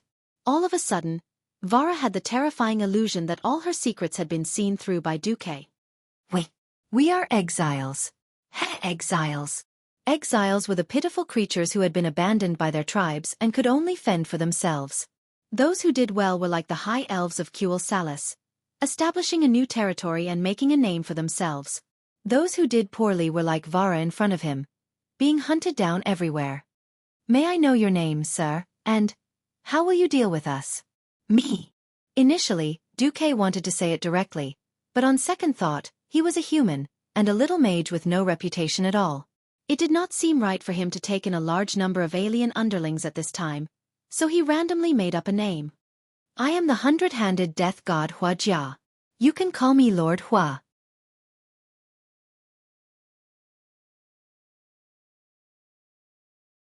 Chapter 45. Hundred-Handed Reaper? An extremely unfamiliar title. Vara really did not know which big shot in the human kingdom had this title. However, seeing the hundreds of hands of magic that were still floating around Xueqi, Vara felt that this title was extremely appropriate. Since Xueqi had announced his name, Vara inexplicably felt a little more at ease. It seemed that this big shot did not intend to kill them. Vara tactfully bowed deeply again. Be glad, Vara, that there is a place for you in my plan. Give me your absolute loyalty and that of your subordinates. As a reward for your loyalty, you will receive a vast place to settle down. The entire coastal waters of the western wilderness will become the territory of your clan, and all the murlocs here will listen to you. As for humans, with me here, humans are not a problem. Xueqi's words were arrogant and extremely arrogant, but Vara did not think that Xueqi's words were exaggerated in any way. The murlocs were afraid of the Nagas. For the past 10,000 years, they were willing to be driven by the Nagas, and they only recognized whoever had more arms as the boss. She knew that Xueqi's hands were all magical creations, but such lifelike and flexible palms were definitely not something that an ordinary mage could do. Feeling the amazing magic aftermath where Xueqi killed the male Naga leader Nuruk, Vara was secretly shocked. She knew very well that Xueqi was not an opponent that she could contend with. So, she decided to give her loyalty, even if it was temporary. I, Vara Wrathscale Elvis, on behalf of the Wrathscale subclan, would be happy to serve you, master.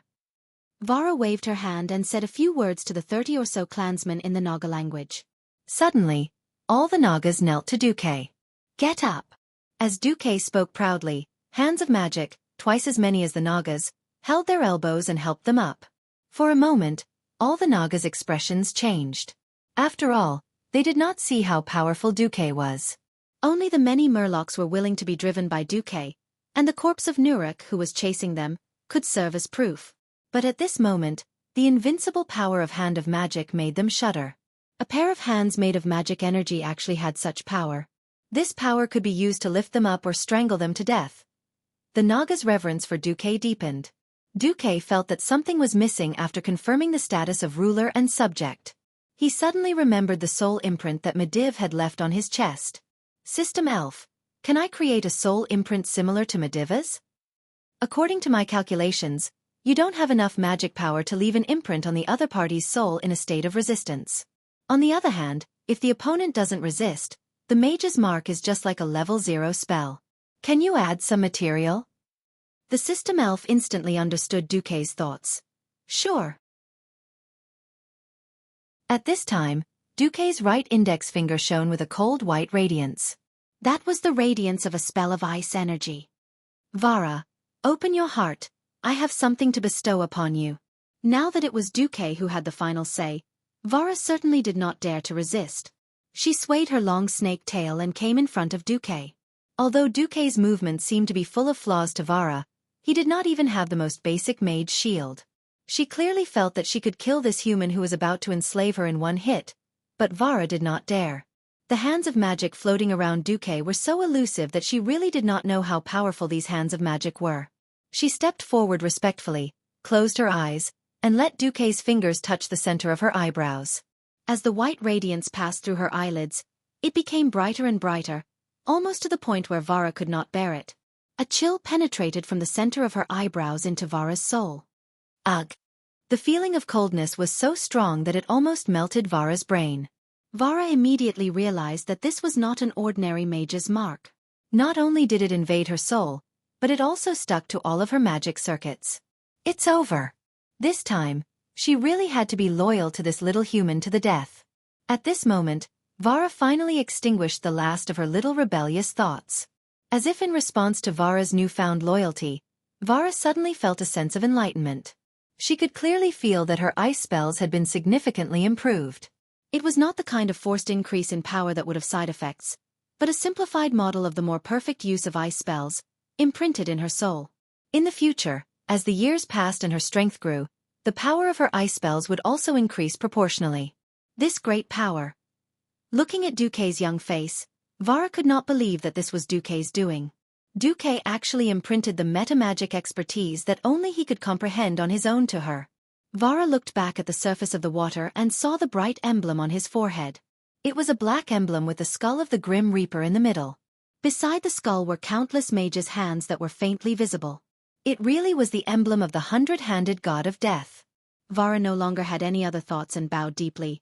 Master, what instructions do you have next? Which clan's Naga were chasing you just now? That's the Grey Scale clan from Stranglethorn Vale in the south of the Western Wilderness. But Master killed their chief warrior.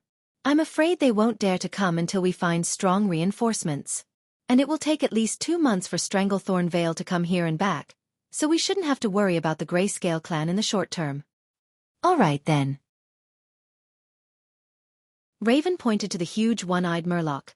In the past month, in addition to settling your clan, you brought Old Blind to bring all the murlocs on the coast of the Western Wilderness under your command. When the time comes, I will personally show my power to all the leaders of the murlocs. What else? I want pearls. Big and small pearls. The more beautiful the better. You let the Fishspear clan do that. After a week, I will come here again to collect the goods. Until this moment, Duque finally revealed what he was plotting. Yes, pearls. The world of Azeroth was not the world where pearls were cultivated before Raven came to this world. Pearls were a rare luxury in the 7 human kingdoms, and even in Kuel Salis of the elves. It was very simple, all the pearls were in the sea, and the sea was the territory of the Murlocs and Naga. Humans could build powerful warships to conquer all targets on the surface of the sea, but they could do nothing to the bottom of the sea. It was not that no human had any ideas on the Naga, but the Naga's nest was usually at the bottom of the sea. Who would be like Duque and wipe out a whole small tribe? Speaking of which, Duque had only planned to deal with the Murlocs before. Hearing Duque's request, Vara secretly sighed. Different races had different values. Pearls were really not a problem for the Naga. You're tuning in to the Xueqi's Martial Arts Saga YouTube channel. Don't forget to subscribe and join us on this journey to catch the most captivating stories.